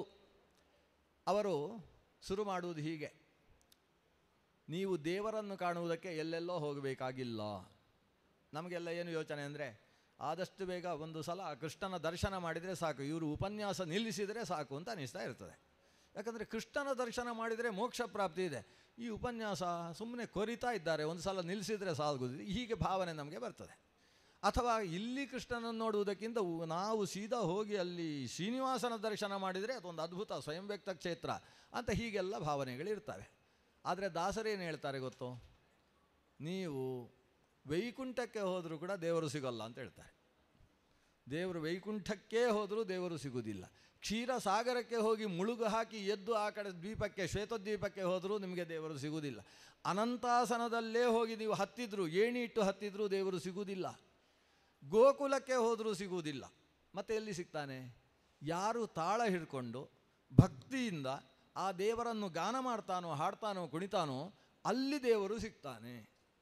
ಇದು ದಾಸರು ಹೇಳಿದ್ದು ಮಾತ್ರ ಅಲ್ಲ, ಪುರಾಣದಲ್ಲಿದ್ದಾದರೆ ಅನುವಾದ. ಸ್ಕಾಂದ ಪುರಾಣದಲ್ಲಿ ಒಂದು ಮಾತಿದೆ, ದೇವರು ಹೇಳುವ ಮಾತು. ಯಾರಿಗೆ? ಸ್ಕಂದನಿಗೆ ಹೇಳುವುದು. ಏನು ಅಂತ? ನಾಹಂ ವಸಾಮಿ ವೈಕುಂಠೇ. ಅಲ್ಲಿ ನಾರದರಿದ್ದಾರೆ. ನಾರದರು ಸ್ಕಂದನ ಹತ್ರ ಹೇಳ್ತಾರೆ, ಸ್ಕಂದ, ನಾನು ಭಗವಂತನನ್ನು ನೋಡಬೇಕು, ದಿವಸ ನಾರಾಯಣ ನಾರಾಯಣ ಅಂತ ಹೇಳ್ಕೊಂಡು ಓಡಾಡ್ತೇನೆ, ನೀನು ದೇವಸೇನಾಧಿಪತಿ ಅಲ್ವಾ, ಆದ್ದರಿಂದ ದೇವಸೇನಾಧಿಪತಿಯಾದ ನಿನಗೆ ಎಲ್ಲ ವಿಷಯವೂ ಗೊತ್ತಿರ್ತದೆ, ನಾರಾಯಣ ಎಲ್ಲಿದ್ದಾನೆ ಹೇಳುವಂತ. ಅದಕ್ಕೆ ಸ್ಕಂದ ಹೇಳ್ತಾನೆ, ಸೀದಾ ವೈಕುಂಠಕ್ಕೆ ಹೋಗು ನೀನು, ಅಲ್ಲಿ ಸಿಗ್ತಾನೆ. ಅಷ್ಟೊತ್ತಿಗೆ ನಾರಾಯಣ ಅಲ್ಲಿಗೆ ಬರ್ತಾನೆ ಪ್ರತ್ಯಕ್ಷ. ನಾರದರಿಗೆ ಆಶ್ಚರ್ಯ, ಏನು ಸ್ವಾಮಿ ಇಲ್ಲಿ ಕಾಣಿಸಿಕೊಂಡಿದ್ರಿ ಇದ್ದಕ್ಕಿದ್ದ ಹಾಗೆ? ಅದಕ್ಕೆ ನಾರಾಯಣ ಏನು ಹೇಳಿದೆ ಗೊತ್ತಾ? ಇವನು ವೈಕುಂಠ ಅಂತ ಒಂದು ಶಬ್ದ ಹೇಳಿದಲ್ವ, ಅದಕ್ಕೋಸ್ಕರ ಬಂದೆ ಅಂತ ಹೇಳಿದ. ಅಂದರೆ ವೈಕುಂಠ ಅನ್ನೋದು ವಿಷ್ಣುವಿನ ಹೆಸರು, ವಿಷ್ಣುವಿನ ಸ್ಥಾನದ ಹೆಸರು. ನಂತರ ಅವ ವೆಂಕಟಾಚಲ ನಿಲಯ ಇದ್ದಾನಲ್ವ, ವೈಕುಂಠಪುರ ವಾಸ ಇದ್ದಾನಲ್ವ, ಆ ವೈಕುಂಠ ಅನ್ನೋದು ಸ್ಥಾನದ ಹೆಸರು. ನಂತರ ಮೊತ್ತ ಮೊದಲು ಭಗವಂತನ ಒಂದು ಅವತಾರ ರೂಪಕ್ಕೆ ವೈಕುಂಠ ಅಂತ ಹೆಸರು. ವೈಕುಂಠ ನಾಮಕನಾದ ಭಗವಂತ ರಚಿಸಿದಂತಹ ಸ್ಥಾನಕ್ಕೇನೇ ವೈಕುಂಠ ಅಂತ ಹೆಸರು. ಆದ್ದರಿಂದ ವೈಕುಂಠ ಅನ್ನೋದು ಭಗವಂತನ ಹೆಸರು. ಭಗವಂತನನ್ನು ವೈಕುಂಠ ಅಂತ ಯಾವಾಗ ಸ್ಕಂದ ಉಚ್ಚರಿಸಿದ ಆವಾಗ ಅಲ್ಲಿ ದೇವರು ಕಾಣಿಸಿಕೊಂಡ. ಅವನತ್ರವೇ ನಾರದ ಕೇಳ್ತಾನೆ, ನಾನು ಸ್ವಾಮಿ ನಿನ್ನನ್ನು ನೋಡಬೇಕಾದ್ರೆ ಎಲ್ಲಿ ಹೋಗಬೇಕು ಹೇಳು ಅಂತ. ಆಗ ದೇವರು ಹೇಳುವುದು, ನಾಹಂ ವಸಾಮಿ ವೈಕುಂಠೇ ನ ಕ್ಷೀರಾಬ್ಧೌ ನ ಕೋಗುಲೆ ಮದ್ಭಕ್ತಾ ಯತ್ರ ಗಾಯಂತಿ ತತ್ರ ತಿಷ್ಠಾಮಿ ನಾರದ. ಓ ನಾರದ, ನಾಹಂ ವಸಾಮಿ ವೈಕುಂಠೇ, ನಾನು ವೈಕುಂಠದಲ್ಲೇನು ಮಲ್ಕೊಂಡಿರುವವ ಅಲ್ಲ. ನ ಕ್ಷೀರಾಬ್ಧವು, ನಾನು ಕ್ಷೀರಸಾಗರದಲ್ಲೂ ಮಲಗಿ ನಿದ್ರಿಸುವವ ಅಲ್ಲ. ನ ಗೋಕುಲೆ, ಗೋಕುಲದಲ್ಲಿ ಹೋಗಿ ಗೋಪಿಯರ ಜೊತೆಗೆ ಆಟ ಆಡುವವನು ಅಲ್ಲ. ಮತ್ತೆ ಮದ್ಭಕ್ತಾ ಯತ್ರ ಗಾಯಂತಿ, ನನ್ನ ಭಕ್ತರು ಎಲ್ಲಿ ನನ್ನನ್ನು ಗಾನ ಮಾಡ್ತಾರೆ, ಪದ್ಯ ಹಾಡಿ ತಾಳ ತರ್ತಾರೆ ಅಂಥಲ್ಲಿ ತತ್ರ ತಿಷ್ಠಾಮಿ ನಾರದ, ನಾನು ಅಲ್ಲಿ ನಿಂತಿರ್ತೇನೆ. ಹಾಗಾದರೆ ಭಗವಂತನ ಸ್ಥಾನ, ಒಂದು ಪದ್ಯ ಕೆಲವರು ಲೌಕಿಕವಾಗಿ ಹಾಡ್ತಾರೆ, ಎಲ್ಲಿ ನಿನ್ನ ಭಕ್ತರೋ ಅಲ್ಲೇ ಮಂತ್ರಾಲಯ ಅಂತ. ಹಾಗೆ ಭಗವಂತನ ಭಕ್ತರು ಎಲ್ಲಿದ್ದಾರೆ ಅಲ್ಲೇ ವೈಕುಂಠ. ಅಂದರೆ ವೈಕುಂಠ ಸಮಾರಾಧನೆ ಮಾಡಲಿಕ್ಕೆ ವೈಕುಂಠಕ್ಕೆ ಯಾರಾದರೂ ಹೋಗ್ತಾರಾ? ವೈಕುಂಠ ಎಲ್ಲಿ ಭಕ್ತರು ದೇವರನ್ನು ಒಂದು ವಿಷ್ಣು ಸಹಸ್ರನಾಮಾದಿಗಳಿಂದ ಸ್ತೋತ್ರ ಮಾಡ್ತಾರೆ, ಅದೇ ವೈಕುಂಠ ಆಗ್ತದೆ. ಭಗವಂತ ಕರೆದಲ್ಲಿಗೆ ಬರತಕ್ಕಂತಹ ಕರು ಅಂಬೆ ಅಂತ ಕರೆದ್ರೆ ಆಗ ತಾನೇ ಹೆತ್ತಿರ್ತಕ್ಕಂತಹ ತಾಯಿ ಹೇಗೆ ಆ ಹಸು ಓಡಿ ಬರ್ತದೋ ಆ ರೀತಿಯಲ್ಲಿ ಭಕ್ತ ದೇವರನ್ನು ಕೂಗಿ ಕರೆದ್ರೆ ಓಡಿ ಬರ್ತಾನಂತೆ ಭಗವಂತ. ಆ ನಿಟ್ಟಿನಿಂದ ಭಗವಂತನನ್ನು ನಾವು ಕರಿಬೇಕು, ಅವ ಬರ್ತಾನೆ. ದೇವರನ್ನು ಕರೆಯುವುದಕ್ಕೋಸ್ಕರ ದಾಸರ ಪದ್ಯ ಇರತಕ್ಕಂಥದ್ದು. ಕೃಷ್ಣ ಕೃಷ್ಣ ಕೃಷ್ಣ ಎಂದು 3 ಬಾರಿ ಅಂತ ದಾಸರು ಹೇಳುವುದು. ಅದ್ಯಾಕೆ 3 ಬಾರಿ ಹೇಳಬೇಕು? ನಾವು ಪ್ರಶ್ನೆ ಕೇಳ್ಬೋದಲ್ವ, 1 ಬಾರಿ ಹೇಳಿದರೆ ಸಾಕಾಗೋದಿಲ್ಲ? ದೇವರಿಗೆ ಕಿವಿ ಏನು ದೂರ ಆಗಿದೆಯಾ? ಕೋಣಗಳಿಗೆ ಹಾಗೆ ಮಾಡಬೇಕಾಗ್ತದೆ. ಕೋಣ ಮಾರ್ಗ ಮಧ್ಯದಲ್ಲಿ ನಿಂತಿರ್ತದೆ. ನೀವು ಇಷ್ಟು ಕಾರ್ನಲ್ಲಿ ಮುಂದೆ ಇರುವಂಥದ್ದನ್ನು ಒತ್ತಿ ಪೀ ಅಂತ ಶಬ್ದ ಮಾಡಿದರೂ ಅದು ಆ ಕಡೆ ಈ ಕಡೆ ಹೋಗಲ್ಲ. ಕೊನೆಗೆ ನೀವು ಕೆಳಗಿಳ್ಕೊಂಡು ಬಂದು ಒಂದು ಕೋಲು ಹಿಡ್ಕೊಂಡು ಬೆನ್ನಿಗೆ ಪಟಾರ್ ಅಂತ ಬಾರಿಸಿದರೆ ಆ ಕೋಣಕ್ಕೆ ಏನು ಅರ್ಥ ಆಗ್ತದೆ ಅಂದರೆ ಯಾರೋ ಯಾರಿಗೋ ಎಲ್ಲಿಯೋ ಹೊಡೆಯುತ್ತಿದ್ದಾರೆ ಅಂತ ಗೊತ್ತಾಗ್ತದೆ. ಆಮೇಲೆ ಅದೇ ಜಾಗಕ್ಕೆ 2ನೇ ಪೆಟ್ಟು ಬಿದ್ದಾಗ ನನಗೇ ಎಲ್ಲಿಗೋ ಹೊಡಿತಾ ಇದ್ದಾರೆ ಅಂತ ಆಗ ಅರ್ಥ ಆಗ್ತದೆ. ಅದು 3ನೇ ಪೆಟ್ಟು ಬಿದ್ದಾಗ ನನ್ನ ಬೆನ್ನಿಗೆ ಪೆಟ್ಟು ಬಿದ್ದದ್ದು ಅಂತ ಗೊತ್ತಾಗಿ ಅದು ಬದಿಗೆ ಹೋಗ್ತದೆ. ಈ ಕೋಣನ ಹಾಗೆ ಕೆಲವರು ಇರ್ತಾರೆ, ಅವರಿಗೆ ಕೃಷ್ಣ ಅಂತ ಒಂದು ಕರೆದ್ರೆ ಗೊತ್ತಾಗಲ್ಲ, ಆಮೇಲೆ ಕಿಟ್ಟಿ ಅಂತ ಕರಿಬೇಕು 2ನೇ ಬಾರಿ, ಕಿಟ್ಟಣ್ಣ ಅಂತ 3ನೇ ಬಾರಿ ಕರೆದಾಗ ಗೊತ್ತಾಗೋದು. ಈಗ ದೇವರನ್ನು ನಾವು 3 ಬಾರಿ ಯಾಕೆ ಕರಿಬೇಕು? ಕೃಷ್ಣ ಕೃಷ್ಣ ಕೃಷ್ಣ ಅಂತ 3 ಬಾರಿ ಯಾಕೆ ಕರಿಬೇಕು? ದಾಸರು ಹೇಳ್ತಾರೆ 3 ಬಾರಿ ಕರೆದರೆ ಅಂತ. 3 ಬಾರಿ ಕರೆಯುವುದು ಯಾಕೆ? ವಸ್ತುಸ್ಥಿತಿ ಅದನ್ನು ವೇದಾಂತದ ದೃಷ್ಟಿಯಿಂದ ಅನೇಕ ರೀತಿಯಿಂದ ವ್ಯಾಖ್ಯಾನ ಮಾಡಿದ್ದಾರೆ. ಆದರೆ ಮೂಲತಃ ಭಗವಂತನ ನಾಮಸ್ಮರಣೆಯನ್ನು 3 ಕಾಲದಲ್ಲೂ ನಡೆಸಬೇಕು. ನಾವು ಯಾವುದೋ ಭೂತಕಾಲ, ಭವಿಷ್ಯತ್ ಕಾಲ, ವರ್ತಮಾನ ಕಾಲ, ಎಲ್ಲ ಕಾಲದಲ್ಲೂ ದೇವರ ಸ್ಮರಣೆ ಬೇಕು. ಕೃಷ್ಣನ ಸ್ಮರಣೆ ಇಲ್ಲದ ಪ್ರತಿಯೊಂದು ಕಾಲವೂ ಕೂಡ ಭಗವದ್ಭಕ್ತಿ ವಿಹೀನವಾದ ಕಾಲವಾದ್ದರಿಂದ ನಮ್ಮ ಎಲ್ಲ ಕರ್ಮಗಳು ಆ ಕಾಲದ್ದು ವ್ಯರ್ಥವಾಗ್ತದೆ. ಧರ್ಮಸ್ವನುಷ್ಠಿತ ಪುಂಸಾಂ ವಿಶ್ವಕ್ಸೇನ ಕಥಾಸು ಯಃ ನೋತ್ಪಾದಯೇತ್ ಯದಿ ರತಿಂ ಶ್ರಮ ಏವ ಹಿ ಕೇವಲಂ. ಭಗವತ್ ಚಿಂತನೆ ಇಲ್ಲದೆ ನೀವು ಶ್ವಾಸೋಚ್ಛ್ವಾಸ ಮಾಡಿದರೂ ವ್ಯರ್ಥ. ಭಗವಂತನ ಚಿಂತನೆ ಇದ್ದು ವಾಯುದೇವ ಹಂಸಮಂತ್ರವನ್ನು ಜಪಿಸ್ತಾ ಇದ್ದಾನೆ, ಸೋಹಂ ಹಂಸ ಸ್ವಾಹ ಅಂತ ಯೋಚನೆ ಮಾಡಿಕೊಂಡು ಒಂದು ಉಸಿರಾಟ ಮಾಡಿದರೂ ಕೂಡ ಅದು ಫಲದಾಯಕ. ಆಕಳಿಸ್ತಾ ಕೃಷ್ಣ ಎನ್ನಬಾರದೆ ಅಂತ ಹೇಳುವುದಿಲ್ಲ ದಾಸರು. ಹಾಗಾದರೆ ನಾವು ಯಾವ ಕೆಲಸ ಮಾಡುವಾಗಲೂ ಭಗವತ್ ಚಿಂತನೆ ಇದೆ ಅಂತಾದರೆ ಅದು ನಮ್ಮ ಪುಣ್ಯ ಅನ್ನುವ ವಿಭಾಗದಲ್ಲಿ ಸೇರಿಕೊಳ್ತದೆ. ನಾವು ಆಗಾಗ ಮೊಬೈಲಲ್ಲಿ ಹೊಡೆದು ನೋಡ್ಬೋದು, ನನ್ನ ಅಕೌಂಟಲ್ಲಿ ಎಷ್ಟು ಪುಣ್ಯ ಸೇರಿದೆ ಅಂತ ನೋಡ್ಬೋದು. ನಾವು ಕೃಷ್ಣ ಅಂತ ಹೇಳಿಕೊಂಡು ಒಂದು ಆಕಳಿಸಿದರೂ ಕೂಡ ಅದು ಕೂಡ ಪುಣ್ಯದ ಅಕೌಂಟಲ್ಲಿ ಜಮೆ ಆಗ್ತಾ ಹೋಗುತ್ತೆ. ಆದ್ದರಿಂದ ನಮ್ಮ ಮಾಡುವ ಪ್ರತಿಯೊಂದು ಕೆಲಸದಲ್ಲೂ ಕೂಡ ದೈವ ಚಿಂತನೆಯನ್ನು ಬೆಳೆಸಿಕೊಳ್ಳಬೇಕು. ಅಲ್ಲ, ಅದು ಸಾಧ್ಯವಾ? ಆಕಳಿಸುವಾಗ ಕೃಷ್ಣನ್ನು ನೆನಪಾಗುವುದಿಲ್ಲ. ಯಶೋದೆಯ ಮುಂಭಾಗದಲ್ಲಿ ಆಕಳಿಸಿದಂತಹ ಕೃಷ್ಣನ ಬಾಯಿಯಲ್ಲಿ ಏನು ಬ್ರಹ್ಮಾಂಡ ಕಂಡಿತು, ಆ ಆಕಳಿಸಿದ ಕೃಷ್ಣನನ್ನು ಆಕಳಿಸುವಾಗ ನೆನಪಿಸಿಕೊಳ್ಳೋಣ ಅಂದರೆ ಅದು ನೆನಪಾಗುವುದಿಲ್ಲ ನಮಗೆ. ಆಕಳಿಸುವವನನ್ನು ನೋಡುವವನಿಗಂತೂ ಅವನ ಬಾಯಲ್ಲಿ ಎಷ್ಟಿದೆ ಅನ್ನೋದು ಮಾತ್ರ ಕಾಣಿಸೋದು. ಅದು ಬಿಟ್ಟು ಕೃಷ್ಣನ ನೆನಪಂತೂ ಯಾರಿಗೂ ಆಗುವುದಿಲ್ಲ. ಪಕ್ಕದಲ್ಲಿದ್ದವ ಕೆಲವು ಸಲ ಅವನ ಆಕಳಿಸಿದಾಗ ಮೂಗು ಮುಚ್ಚಿಕೊಂಡು ಹೋಗ್ತಾನೆ. ಇಂಥ ಪರಿಸ್ಥಿತಿ ಮನುಷ್ಯನಲ್ಲಿದೆ. ಹಾಗಾದರೆ ದೇವರ ಚಿಂತನೆ ನಮಗೆ ಬರಬೇಕಾದ್ರೆ ಏನು ಮಾರ್ಗ? ಅದಕ್ಕೆ ದಿನಕ್ಕೆ ಕನಿಷ್ಠ 2 ಗಳಿಗೆಯ ಹೊತ್ತು ನೀನು ಕಣ್ಣು ಮುಚ್ಚಿ ದೇವರನ್ನು ಚಿಂತಿಸಬೇಕು. ಇದು ದಾಸರು ಹೇಳುವ ಮಾತು. ನಾನು ಮಧ್ವಾಚಾರ್ಯರು ಹೇಳಿದ್ದನ್ನು ಹೇಳ್ತಾ ಇಲ್ಲ. ಮಧ್ವಾಚಾರ್ಯರು ಕನ್ನಡದಲ್ಲಿ ಏನು ಹೇಳಿದ್ರು ಅದನ್ನು ಹೇಳ್ತಾ ಇದ್ದೇನೆ. ಕಣ್ಣಿನೊಳಗೆ ನೋಡು ಹರಿಯ ಮೂಜಗ ದೊರೆಯ, ಕಣ್ಣಿನೊಳಗಣ್ಣಿನೊಳಗೆ ನೋಡೋ ಹರಿಯ ಅಂತ. ಹಾಗಾದರೆ ಕಣ್ಣಿನ ಒಳಗೆ ನೋಡಬೇಕೇ ಹೊರತು ಕಣ್ಣಿನ ಹೊರಗೆ ನೋಡುವುದಲ್ಲ ದೇವರನ್ನು. ನಾವು ದೇವರನ್ನು ಹೆಚ್ಚಾಗಿ ನೋಡುವುದು ಕಣ್ಣಿನ ಹೊರಗೆ ಅಲ್ವಾ? ದೇವಸ್ಥಾನಕ್ಕೆ ಹೋಗ್ತೇವೆ, ಸ್ವಾಮಿ ಅಂತ ಹೇಳ್ತೇವೆ. ಇನ್ನು ತಿರುಪತಿಗೆ ಹೋಗ್ತೇವೆ, ತಿರುಪತಿಯಲ್ಲಿ 3 ಗಂಟೆ ಹೊತ್ತು ಒಂದು ಪಂಕ್ತಿಯಲ್ಲಿ ನಿಲ್ತೇವೆ. ಅದು ಪಂಕ್ತಿ ಅಂತ ಹೇಳಲಿಕ್ಕೆ ಅರ್ಥ ಆಗೋದಿಲ್ಲ, ಕ್ಯೂ ಅಂತಲೇ ಹೇಳಬೇಕು. ಅದು ಕ್ಯೂನಲ್ಲಿ ನಿಂತುಕೊಳ್ತೇವೆ. ಕ್ಯೂನಲ್ಲಿ ನಿಂತು ಜರ್ಗಂಡಿ ಅಂತೇಳಿ ಪೆಟ್ಟು ತಿಂತೇವೆ.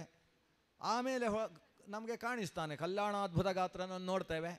ನೋಡಿದ ಕೂಡಲೇ ಕಣ್ಣು ಮುಚ್ಚಿಕೊಳ್ತೇವೆ. ಕಣ್ಣು ಮುಚ್ಚಿಕೊಂಡು ಹೀಗೆ ಅಂತ. ಅಲ್ಲ, ಅಷ್ಟು ಹೊತ್ತು ನಿಂತದ್ದು ಯಾಕೆ ಪಂಕ್ತಿಯಲ್ಲಿ?